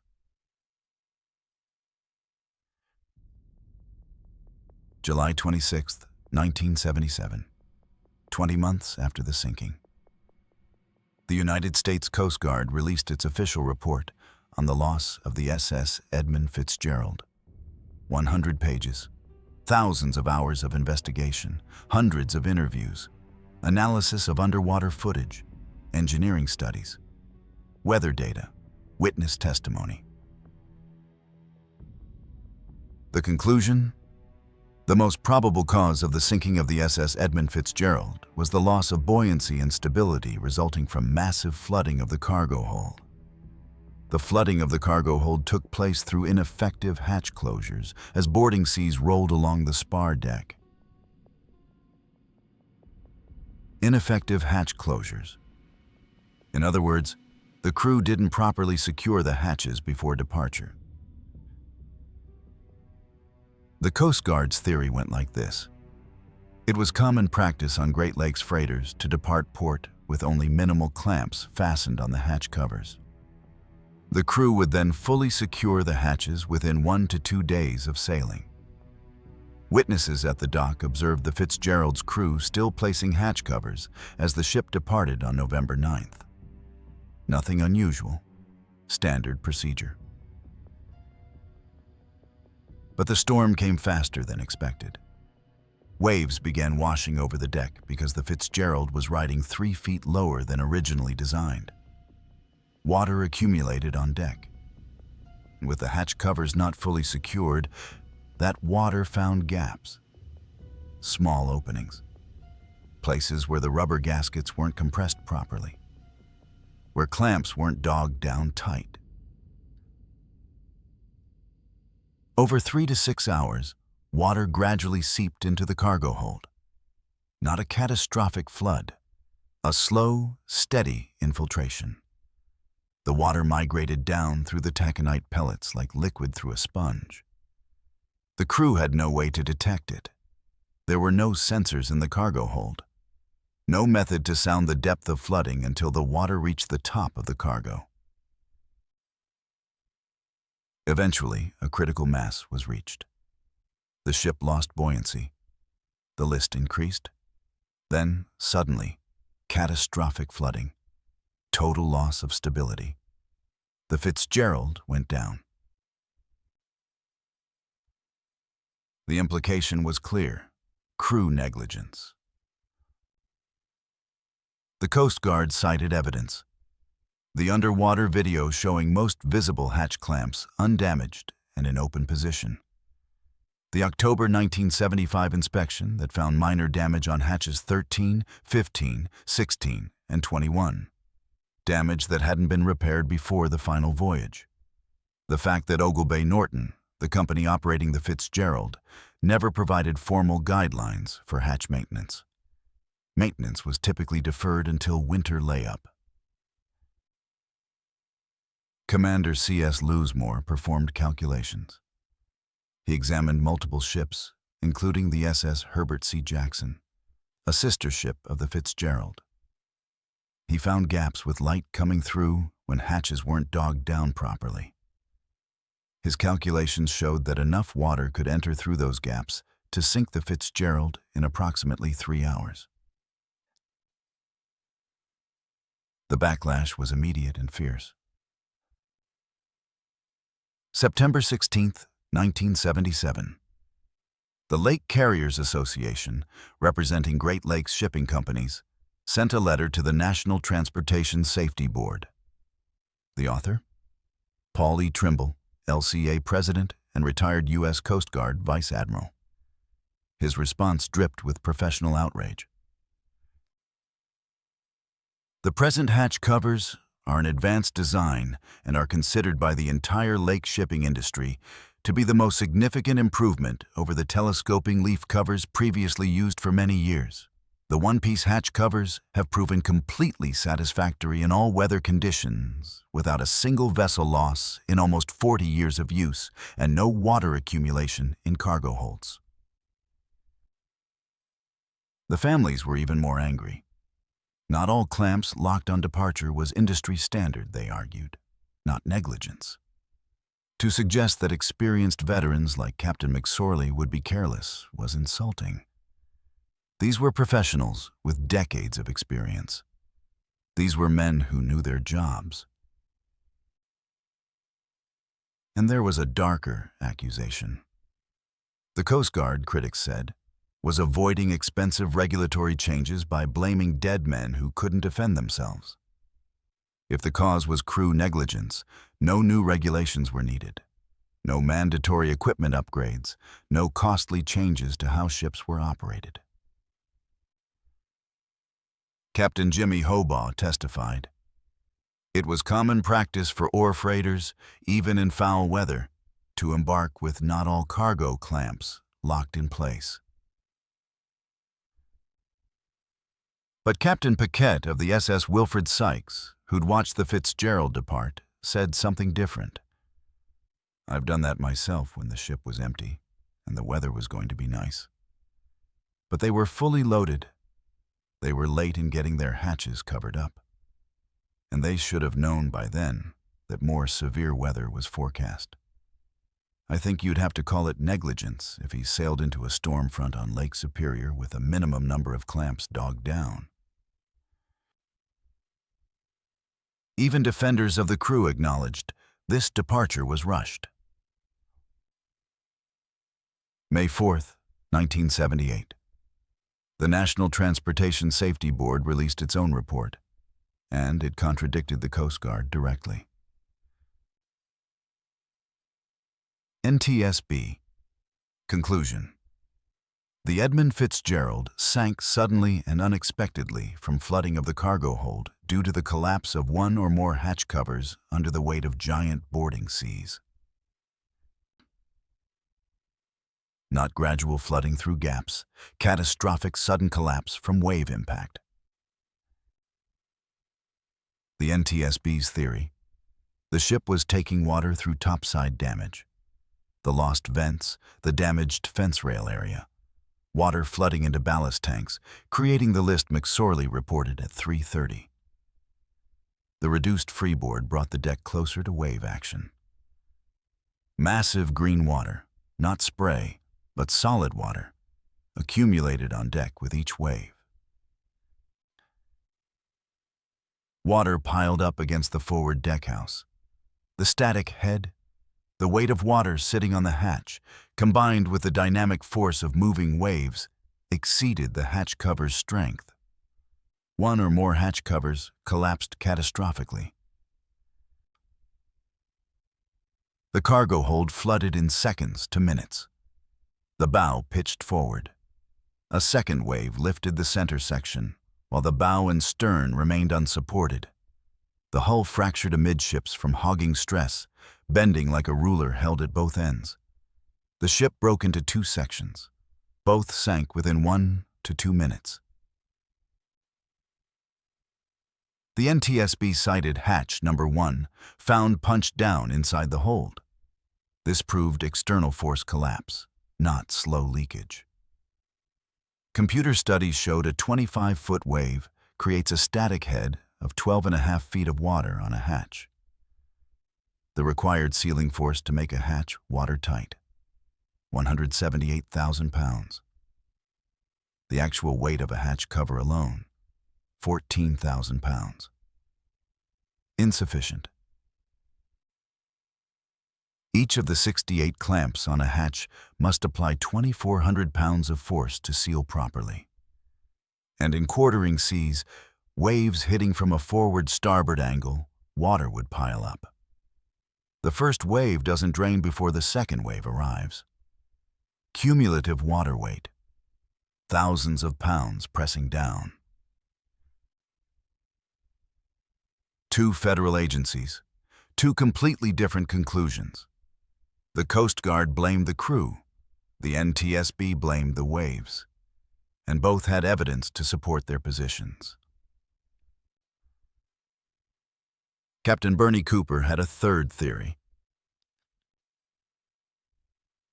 Cooper had watched the Fitzgerald on radar at 3:15 in the afternoon, passing over 6 Fathoms Shoal. He'd measured the distance. He'd discussed it with his officers. All of them agreed. The Fitzgerald passed dangerously close to 36-foot shallow water. Much closer than I would want to be, Cooper later testified.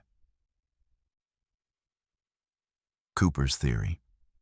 The ship grounded on the shoal, even momentarily, at 16 miles per hour. The hull sustained what he called mortal wounds, punctures, cracks, damage to ballast tanks that caused flooding, and the list. The damaged fence rail and vents were consistent with grounding impact. From 3:30 onward, the Fitzgerald was slowly sinking. The final waves didn't cause the sinking. They completed a process already underway. Supporting evidence, a 1976 Canadian hydrographic survey discovered a previously uncharted shoal running 1 mile farther east than shown on existing charts. The Fitzgerald's track crossed directly over this newly discovered shallow area. And there were rumors of maroon paint found on shoal rocks, matching the Fitzgerald's bottom paint. But that report, allegedly prepared by an investigator for Ogle Bay Norton, was never publicly released. The counter-evidence, 1976 Navy dives showed no grounding damage visible on the overturned stern section. No scrapes, no gouges, no paint transfer. Later precise surveys found no shoal water within 3 miles of the Fitzgerald's estimated track. 6 Fathoms Shoal was partially a cartography error on older Canadian charts. The Coast Guard's official position, no evidence of grounding. But Cooper never changed his mind. I always believed McSorley knew something serious had happened to Fitzgerald as the ship passed over Caribou Shoal. Cooper believes that from that point on, McSorley knew he was sinking. 2018, 43 years after the sinking. Sean Carey from CSC Advanced Marine Center in Washington, D.C., and Ben Fisher from Safe Boats International in Bremerton, Washington, conducted a modern forensic analysis using computer modeling, hydrostatic and hydrodynamic calculations, stress analysis, and wave impact force studies. Their conclusion: a succession of failures eventually added up to the final sinking. The scenario we present takes all of the known facts into account. Not one cause, not crew negligence or waves or grounding. All of them. a succession of failures. Phase 1, 3 o'clock to 7 o'clock in the evening. The Fitzgerald was taking water for at least 3 hours before sinking. Sources: flooding in 2 starboard ballast tanks alongside forward cargo hold number 1.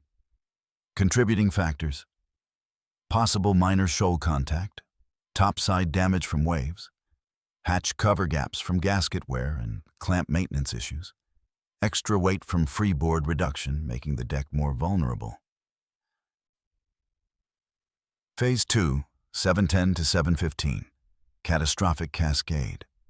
Forward hatch cover number 1, possibly number 2, collapsed under wave impact, not gradual leakage. Sudden catastrophic failure. Breaking waves can exert thousands of pounds per square foot. Massive flooding in forward cargo holds. The bow pitched downward. A second massive wave lifted the center section. The ship bridged between 2 waves. Bow and stern in troughs, center on a wave crest. Extreme hogging stress, the hull cracked amidships. The bow section fractured free and accelerated downward. The stern capsized as it sank.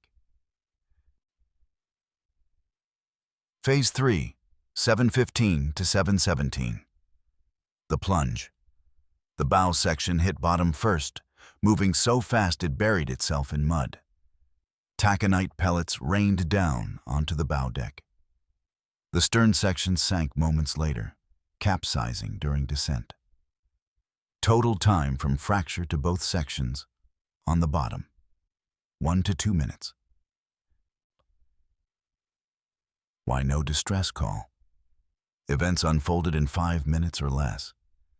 The catastrophic nature likely threw the crew off balance, caused injuries. Radio equipment may have failed when power was lost. Water was rushing into the pilot house through blown windows. And there was the cultural factor. McSorley's training not to panic the crew or other ships. Most likely there was simply no time. 3 theories, 3 investigations, 50 years of debate, and the families of 29 men caught in the middle, watching experts argue over who was to blame while their loved ones lay entombed 530 feet below the surface. But one family decided they wouldn't let the crew's names be tarnished by accusations of negligence, and their fight would change maritime law forever. Why did 3 investigations reach 3 different conclusions? Why did the arguments continue for 50 years? Why couldn't anyone agree on what killed the Edmund Fitzgerald? Because the answer wasn't just technical. It was financial. It was political. And it was deeply personal. Let's start with money. The total loss of the Edmund Fitzgerald, $24 million in 1975. Approximately $130 million today. And the insurance question was simple, but consequential. Who pays? If the cause was company negligence, deferred maintenance, structural problems ignored, then the company was liable. If the cause was crew negligence, unsecured hatches, procedural failures, then the crew and operator were liable and insurance would pay out. If the cause was an act of God, an unprecedented storm that no one could have predicted, then liability was shared. If the cause was design flaws, structural inadequacy built into the ship from the beginning, then the shipbuilder was potentially liable. Multiple families sued. They received settlements. Those settlements came with confidentiality agreements. We'll never know the exact amounts or the exact terms, but the financial stakes were enormous. Then there were the regulatory implications. If design or structural flaws were found, the entire Great Lakes fleet would require modifications. Hatch systems upgraded, hull reinforcement, freeboard increases. The estimated cost? Hundreds of millions of dollars across the industry. Economic disruption to shipping companies already operating on thin margins. But if crew error was found? No systemic changes required, minor procedural updates, captain training emphasis, minimal economic impact. The stakes were clear. The Coast Guard and the shipping industry both had financial interests in the findings. Blame the crew, and you avoid expensive regulatory overhaul. Blame the design, and you force an entire industry to retrofit hundreds of ships. This is why the families fought so hard. For 50 years, they've fought to clear the crew's names. Because in the tight-knit Great Lakes maritime community, blame equals dishonor. These were skilled mariners. Many were veterans. World War II, Korea, Vietnam. They'd survived combat. They'd survived decades on the lakes. To suggest they were careless, negligent, that they failed to perform basic duties, was an insult to their memory. McSorley's reputation became particularly contentious. Some called him a hot dogger. A captain who pushed his ship too hard, sailed too close to shoals, ignored warnings. Others defended him as an experienced professional who'd successfully navigated 43 years without a major incident. Which was he? Even former crew members' testimonies divided. Some defended McSorley, others quietly criticized his decisions. The community fractured over the question of responsibility. So let's talk about what we actually know. Not theories, not speculation, facts. The ship took on water. Confirmed. McSorley reported a list and said both pumps were running. The ship lost both radars. Confirmed. McSorley requested assistance from the Anderson. The ship had topside damage. Confirmed. Fence rail down, vents lost or damaged. The ship encountered extreme weather. Confirmed. Anderson testimony, weather records, wave reports, all align. The ship broke in two. Confirmed. The wreck site proves this. The ship sank in under 15 minutes from last contact. Confirmed. Timeline is clear. 29 crew members died. Confirmed. All lost. No distress call was made. Confirmed. None received. Those are certainties. But here's what remains genuinely unknown. The exact moment the hull fractured. Did it happen on the surface or during underwater impact? Which section sank first? The bow or the stern? Did grounding on the shoal occur? Paint evidence is inconclusive. The wreck shows no damage, but that doesn't prove it didn't happen.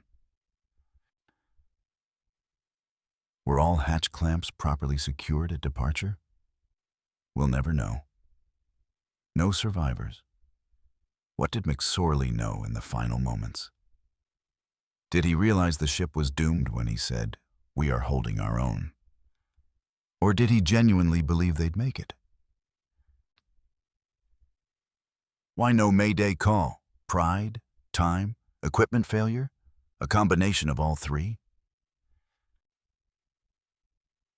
Could the crew have survived with different decisions? If they delayed departure 24 hours, the storm would have passed. If they'd issued an emergency call at 3:30 when the damage first occurred, the Coast Guard would have responded. If they'd turned back when the radars failed, they might have made it. And where are the 29 bodies? Trapped inside the hull? On the lake floor? Or have they been dissolved by Lake Superior's unique chemistry? We don't know, and we never will. Here's what the Swiss cheese model teaches us. Everyone arguing about the cause is asking the wrong question. There wasn't one cause, there were 18. And the tragedy is that you could remove almost any single one of those 18 vulnerabilities, and the ship might have survived. Remove the extra weight from freeboard reductions, maybe survives. Secure all hatch clamps perfectly, maybe survives. Delay departure 24 hours, storm passes, survives. Stay in deeper water away from shoals, maybe survives. Have functioning radar, better navigation, maybe survives. Issue an earlier distress call, Coast Guard intercepts, maybe survives. But on November 10th, 1975, you'd need to remove all of them, because they all lined up. For the first time, for the only time. And that's why 29 men are gone. So I want to ask you, knowing what we know now, where do you place responsibility? Was McSorley negligent for ignoring warnings about the ship's condition? For sailing when other captains stayed in port? For minimizing the damage in his radio calls? Was the Coast Guard negligent for approving freeboard reductions 3 times? For allowing ships to ride lower and carry more weight than they were designed to handle? Was the company negligent for deferring maintenance? For not providing formal hatch securing procedures? For creating economic pressure that made captains feel they had to sail regardless of conditions? Was the crew negligent for potentially not securing all hatch clamps? For following industry standard practice that had worked for decades? Or was this simply an alignment of vulnerabilities that no single person could have prevented? A perfect storm, not just of weather, but of circumstances, decisions, and hidden weaknesses. The comment section is yours. Behind the theories, the investigations, the debates about hatch covers and hull fractures and Swiss cheese models, there were 29 men, not statistics, not crew members.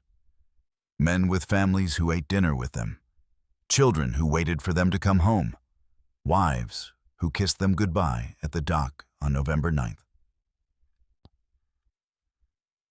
Let me tell you about some of them. Captain Ernest M. McSorley, 63 years old, born in Ogdensburg, Ontario, September 1912, 43 years of Great Lakes experience. This was his last voyage before retirement. His wife was waiting at home. His children had made plans to celebrate. After this trip, no more November storms, no more weeks away, just family, grandchildren, a quieter life. But McSorley carried a burden. He knew about the ship's problems, the wiggling thing that scared him. Former crew members testified that he'd said the ship only had to last 1 more year. After that, he didn't care what happened to it. 1 more year. He almost made it. His last words, "We are holding our own." For 50 years, people have debated what he meant. Was he negligent? Was he a professional victim of circumstances beyond his control? We'll never know. But his name became the center of controversy. His reputation debated in courtrooms and investigations and family gatherings.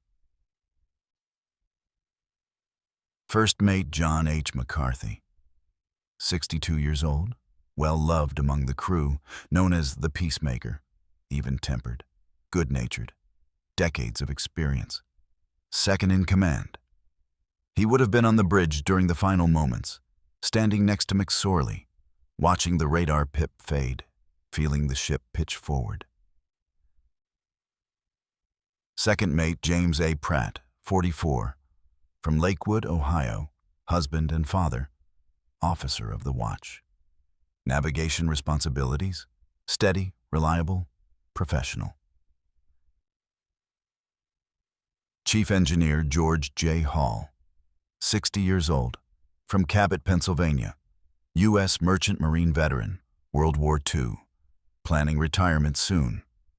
When the ship took on water, when McSorley said both pumps were running, George Hall was in the engine room making sure those pumps kept going. Responsible for mechanical systems during the crisis, he died doing his job. Third mate Michael E. Armagost, 37, from Iron River, Wisconsin, officer staff, family man. These weren't reckless young men. This was combined experience of over 200 years on the Great Lakes. Men who had survived countless storms, knew these waters intimately, followed procedures they'd practiced their entire careers. If experience and professionalism could have saved them, they would have been saved. Carl A. Peckhall, 20 years old, the youngest crew member. From Ashtabula, Ohio, watchman, saving money for college, loved music, wanted to lead a band someday. His future was cut short before it began. Mark A. Thomas, 21, from Richmond Heights, Ohio, deckhand, thrilled to be a mariner. His family said he enjoyed his time aboard. Paul M. Ripa, 22, from Ashtabula, Ohio, deckhand, earning money for college.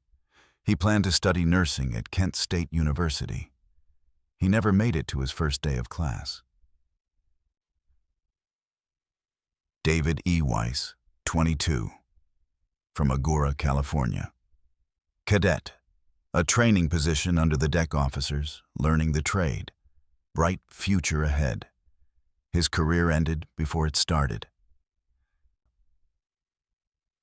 4 young men under 23 years old, all working hard, saving money, planning futures, college degrees, musical careers, nursing school, entire lives ahead of them. In the cold mathematics of disaster, they had perhaps 60-plus years each stolen. That's 240 years of life, of experiences, of families they would have had, erased in 15 minutes. Blaine H. Wilhelm, 51, from Big Bay, Michigan, oiler, U.S. Navy veteran, World War II and the Korean War. Husband and father to 7 children. He saved change all year long in a jar. Every Christmas, he'd split it among his 7 children. Small amounts. But it was his tradition, his way of showing love. His first grandchild was born shortly after his death. Never met his grandfather. Never heard the sound of change jingling in that jar. Ralph G. Walton, 58, from Fremont, Ohio, oiler. Loved ships so much, he took a watchman job during the winter off-season just to stay on the lakes. Devoted husband and father. Oliver J. Buck Champeau, 41, from Sturgeon Bay, Wisconsin, third assistant engineer. He'd just signed up for this run to help pay for his family's new home, the house his family had dreamed about. That new home would become a memorial, not a celebration. Edward F. Binden, 47, from Fairport Harbor, Ohio, first assistant engineer. His 25th wedding anniversary was approaching. He'd ordered a diamond ring for his wife. When he didn't come home, the jewelers delivered the ring to his widow. A devastating gesture of respect and sorrow. Joseph W. Mazes, 59, from Ashland, Wisconsin, maintenance man. Never married, but close with his siblings. He taught his nieces and nephews to drive. In a previous incident, he'd saved the life of a fellow crewman, a hero who died too soon. Ransom Ikundi, 55, from Superior, Wisconsin, watchman. His family remembers him making homemade French fries for his daughters, and the habit he had of jingling change in his pocket. John D. Simmons, 63 years old, tied with McSorley as the oldest crew member, from Ashland, Wisconsin. Wheelsman. His family remembers him jingling change in his pocket as he walked to the corner store for soda pop, small details that haunt. Diamond rings delivered to widows. Grandchildren who never met their grandfathers. New homes that became houses of mourning. French fries never made again. The sound of change jingling in a pocket, never heard again. These are the sounds and moments that families carry for 50 years. Robert C. Rafferty, 62, steward, managed food service and galley operations. He was taking cooking courses to improve. His family ate his homework. He took pride in feeding the crew well. Alan G. Kalman, 43, from Washburn, Wisconsin, second cook. Here's the detail that haunts. He wasn't supposed to be on this voyage. He filled in for the regular cook at the last minute.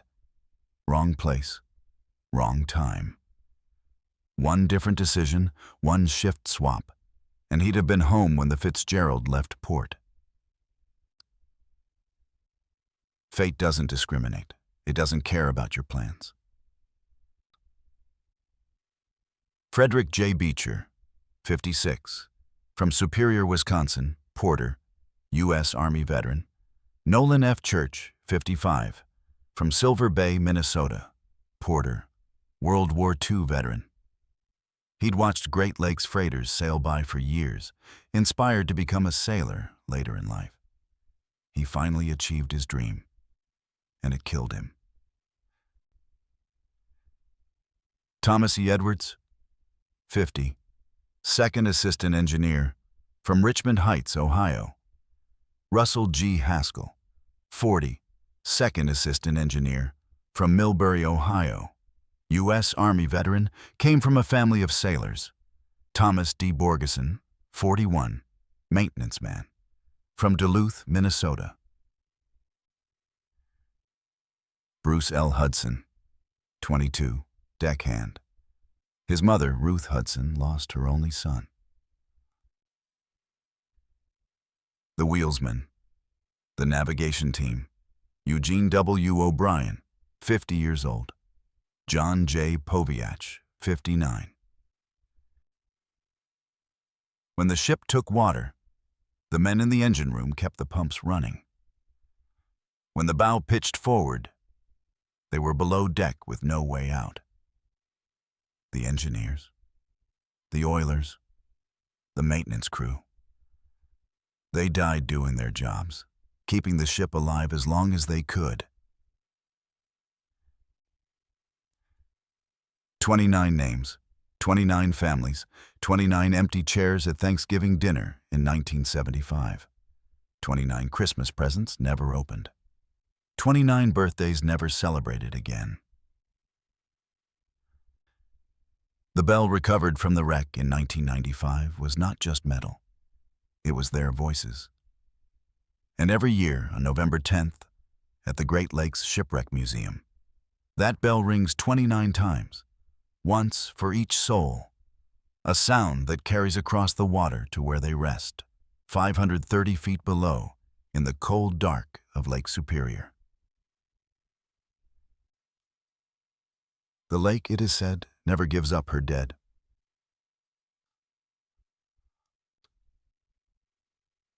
The Edmund Fitzgerald didn't just change how we remember, it changed how we sail. 1976. Survival suits became mandatory on every Great Lakes vessel. Not stored in a central locker, one suit in each crew member's cabin, insulated, waterproof, rated for 39-degree water, strobe lights attached to life jackets. Before this, men died from hypothermia, not drowning. The suits provide critical extra minutes. Depth finders. Mandatory for all vessels 1,600 gross register tons or larger. Electronic depth sounders providing real-time distance to the bottom. The shoaling theory suggested the Fitzgerald was unaware of shallow water. Now captains can avoid uncharted shoals. 1977. Emergency position. Indicating radio beacons, EPIRBs, became mandatory on all Great Lakes commercial vessels. These devices automatically transmit a distress signal with GPS location when activated or submerged. The Fitzgerald had no beacon, no automatic distress. Now, even if the crew is incapacitated, the beacon signals location. The load line amendment was rescinded. The U.S. Coast Guard revoked the 1969 through 1973 freeboard reductions. New requirement: increased minimum freeboard on all Great Lakes bulk carriers. The Fitzgerald had ridden 3¼ inches too low. Now ships ride higher, decks further from waves. 1980. Loran Sea Positioning System, long-range navigation using radio signals. The Great Lakes region became fully covered. The Fitzgerald was navigating blind after radar failure. Loran Sea provided backup, later replaced by GPS in the 1990s, which is even more accurate. Improved nautical charts. The problem? Charts for northeastern Lake Superior were based on 1916 and 1919 Canadian surveys. The discovery: 6-fathom shoal ran 1 mile farther east than charted. The action: complete resurvey using modern sonar. Now accurate depths. No hidden shoals. NOAA revised wave height prediction methodology. The November 10th forecast predicted 8 to 15-foot waves. Reality was 25 to 35 feet. New computer models. Better fetch calculations for enclosed waters, more accurate storm predictions. Coast Guard autumn inspections became mandatory. All U.S. Great Lakes vessels inspected each autumn before winter sailing.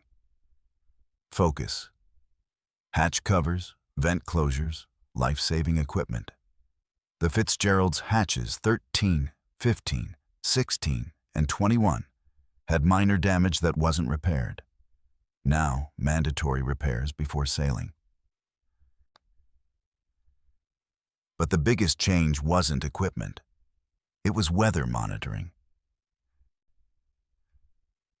1975. 0 weather buoys on Lake Superior. 0. Now, 57 weather buoys across the Great Lakes. Real-time data: wind speed, wave height, water temperature, air pressure, available to all vessels via radio and internet. Captains have accurate on-scene conditions, not just forecasts. Modern weather satellites provide real-time imagery. Storm tracking far superior to 1975. Captains see exactly where the storm is, where it's going. But beyond the equipment, beyond the technology, there was a cultural shift. Before the Edmund Fitzgerald, the culture was get the cargo through. Captain bravery meant risking the ship in storms. Economics, schedule and tonnage mattered more than safety. Companies expected captains to sail in marginal conditions. Seeking shelter was seen as weakness. Risk acceptance crept up over years. We've always done it this way. After the Edmund Fitzgerald, the culture became safety first, cargo second.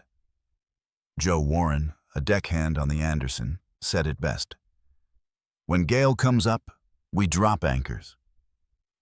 Lost cargo is cheaper than lost lives and lost ships. Companies now support safety delays. Good judgment means knowing when not to sail. A captain testified after 1975. The culture change was huge. Previously, you'd blow through the storm. You're going to make it. You'd get the cargo on time. Now, if weather's gone south, ships aren't leaving port.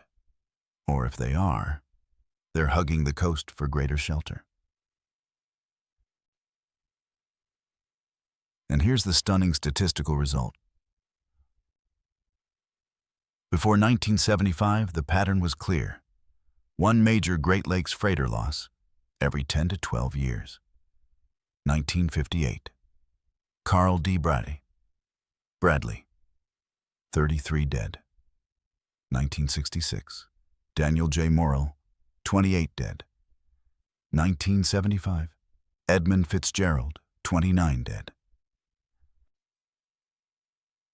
Since November 10, 1975, to the present day, 0 commercial freighter losses on the Great Lakes. 50 years without a major sinking. Countless close calls. But no total losses.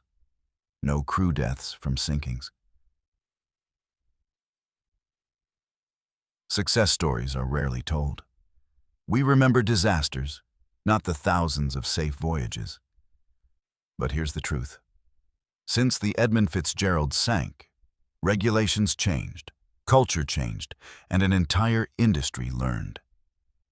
Ships still sail Lake Superior in November storms. But they do it with survival suits, with GPS, with accurate forecasts, with higher freeboards, with better training. And they come home. The 29 men who died on the Edmund Fitzgerald didn't die for nothing. They died, and we learned. And because we learned, thousands of sailors have lived who might otherwise have followed them to the bottom.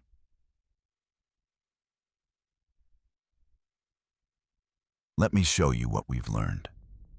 18 vulnerabilities, 18 holes in 18 slices of Swiss cheese. Each one alone? Survivable. All 18 aligned? Catastrophic. Layer 1. Design and construction. Hole number 1, single hull, no watertight subdivisions in the cargo hold. Hole number 2, metal fatigue from 17 years of flexing, hogging, sagging. Hole number 3, keel issues that crew members reported but captains minimized. Layer 2, operational degradation. Hole number 4, freeboard reduced by 3 1/4 inches. Hole number 5, extra weight, 4,000 tons more than designed, creating structural strain. Hole number 6, the get cargo through culture that valued schedule over safety. Layer 3, environmental conditions. Hole number 7, weather forecast failure, unable to predict the bomb cyclone. Hole number 8, November timing, the witch of November, the deadliest month on the deadliest lake. Hole number 9, Lake Superior wave physics, fresh water waves that come faster and hit harder than ocean swells. Layer 4, route and navigation. Hole number 10, route decision passing near 6 fathom shoal. Hole number 11, possible shoal grounding, debated but never proven. Layer 5, cascade damage. Hole number 12, topside damage, fence rail destroyed, vents lost. Hole number 13, list developing, ship taking on water faster than pumps could remove it. Hole number 14, radar failure, both systems lost, navigating blind in 0 visibility. Layer 6, final factors. Hole number 15, Whitefish Point beacon offline when most needed. Hole number 16, communication equipment gaps. No automatic distress system. Hole number 17. Three Sisters rogue waves hitting in rapid succession. Hole number 18. McSorley's minimization, the cultural barrier that prevented calling for help. On November 10th, 1975, at approximately 7:10 in the evening, for the first and only time in 17 years, all 18 holes lined up perfectly. A straight path through every layer of defense. Remove any single one of these vulnerabilities, and the ship might have survived. Better weather forecast? Delays departure? Survives. All hatch clamps secured perfectly? Maybe holds out long enough? Survives. No freeboard reduction? Rides 3 inches higher? Survives. Functioning radar? Better navigation around hazards? Survives. Distress call at 3:30 when damage first occurred? Coast Guard responds. Rescue vessels mobilize. Survives. But you needed to remove all of them, and on that night they all aligned. For just 5 minutes. And in those 5 minutes, the Edmund Fitzgerald, 729 feet of American steel, pride of the Great Lakes, carrying 29 experienced professionals, vanished.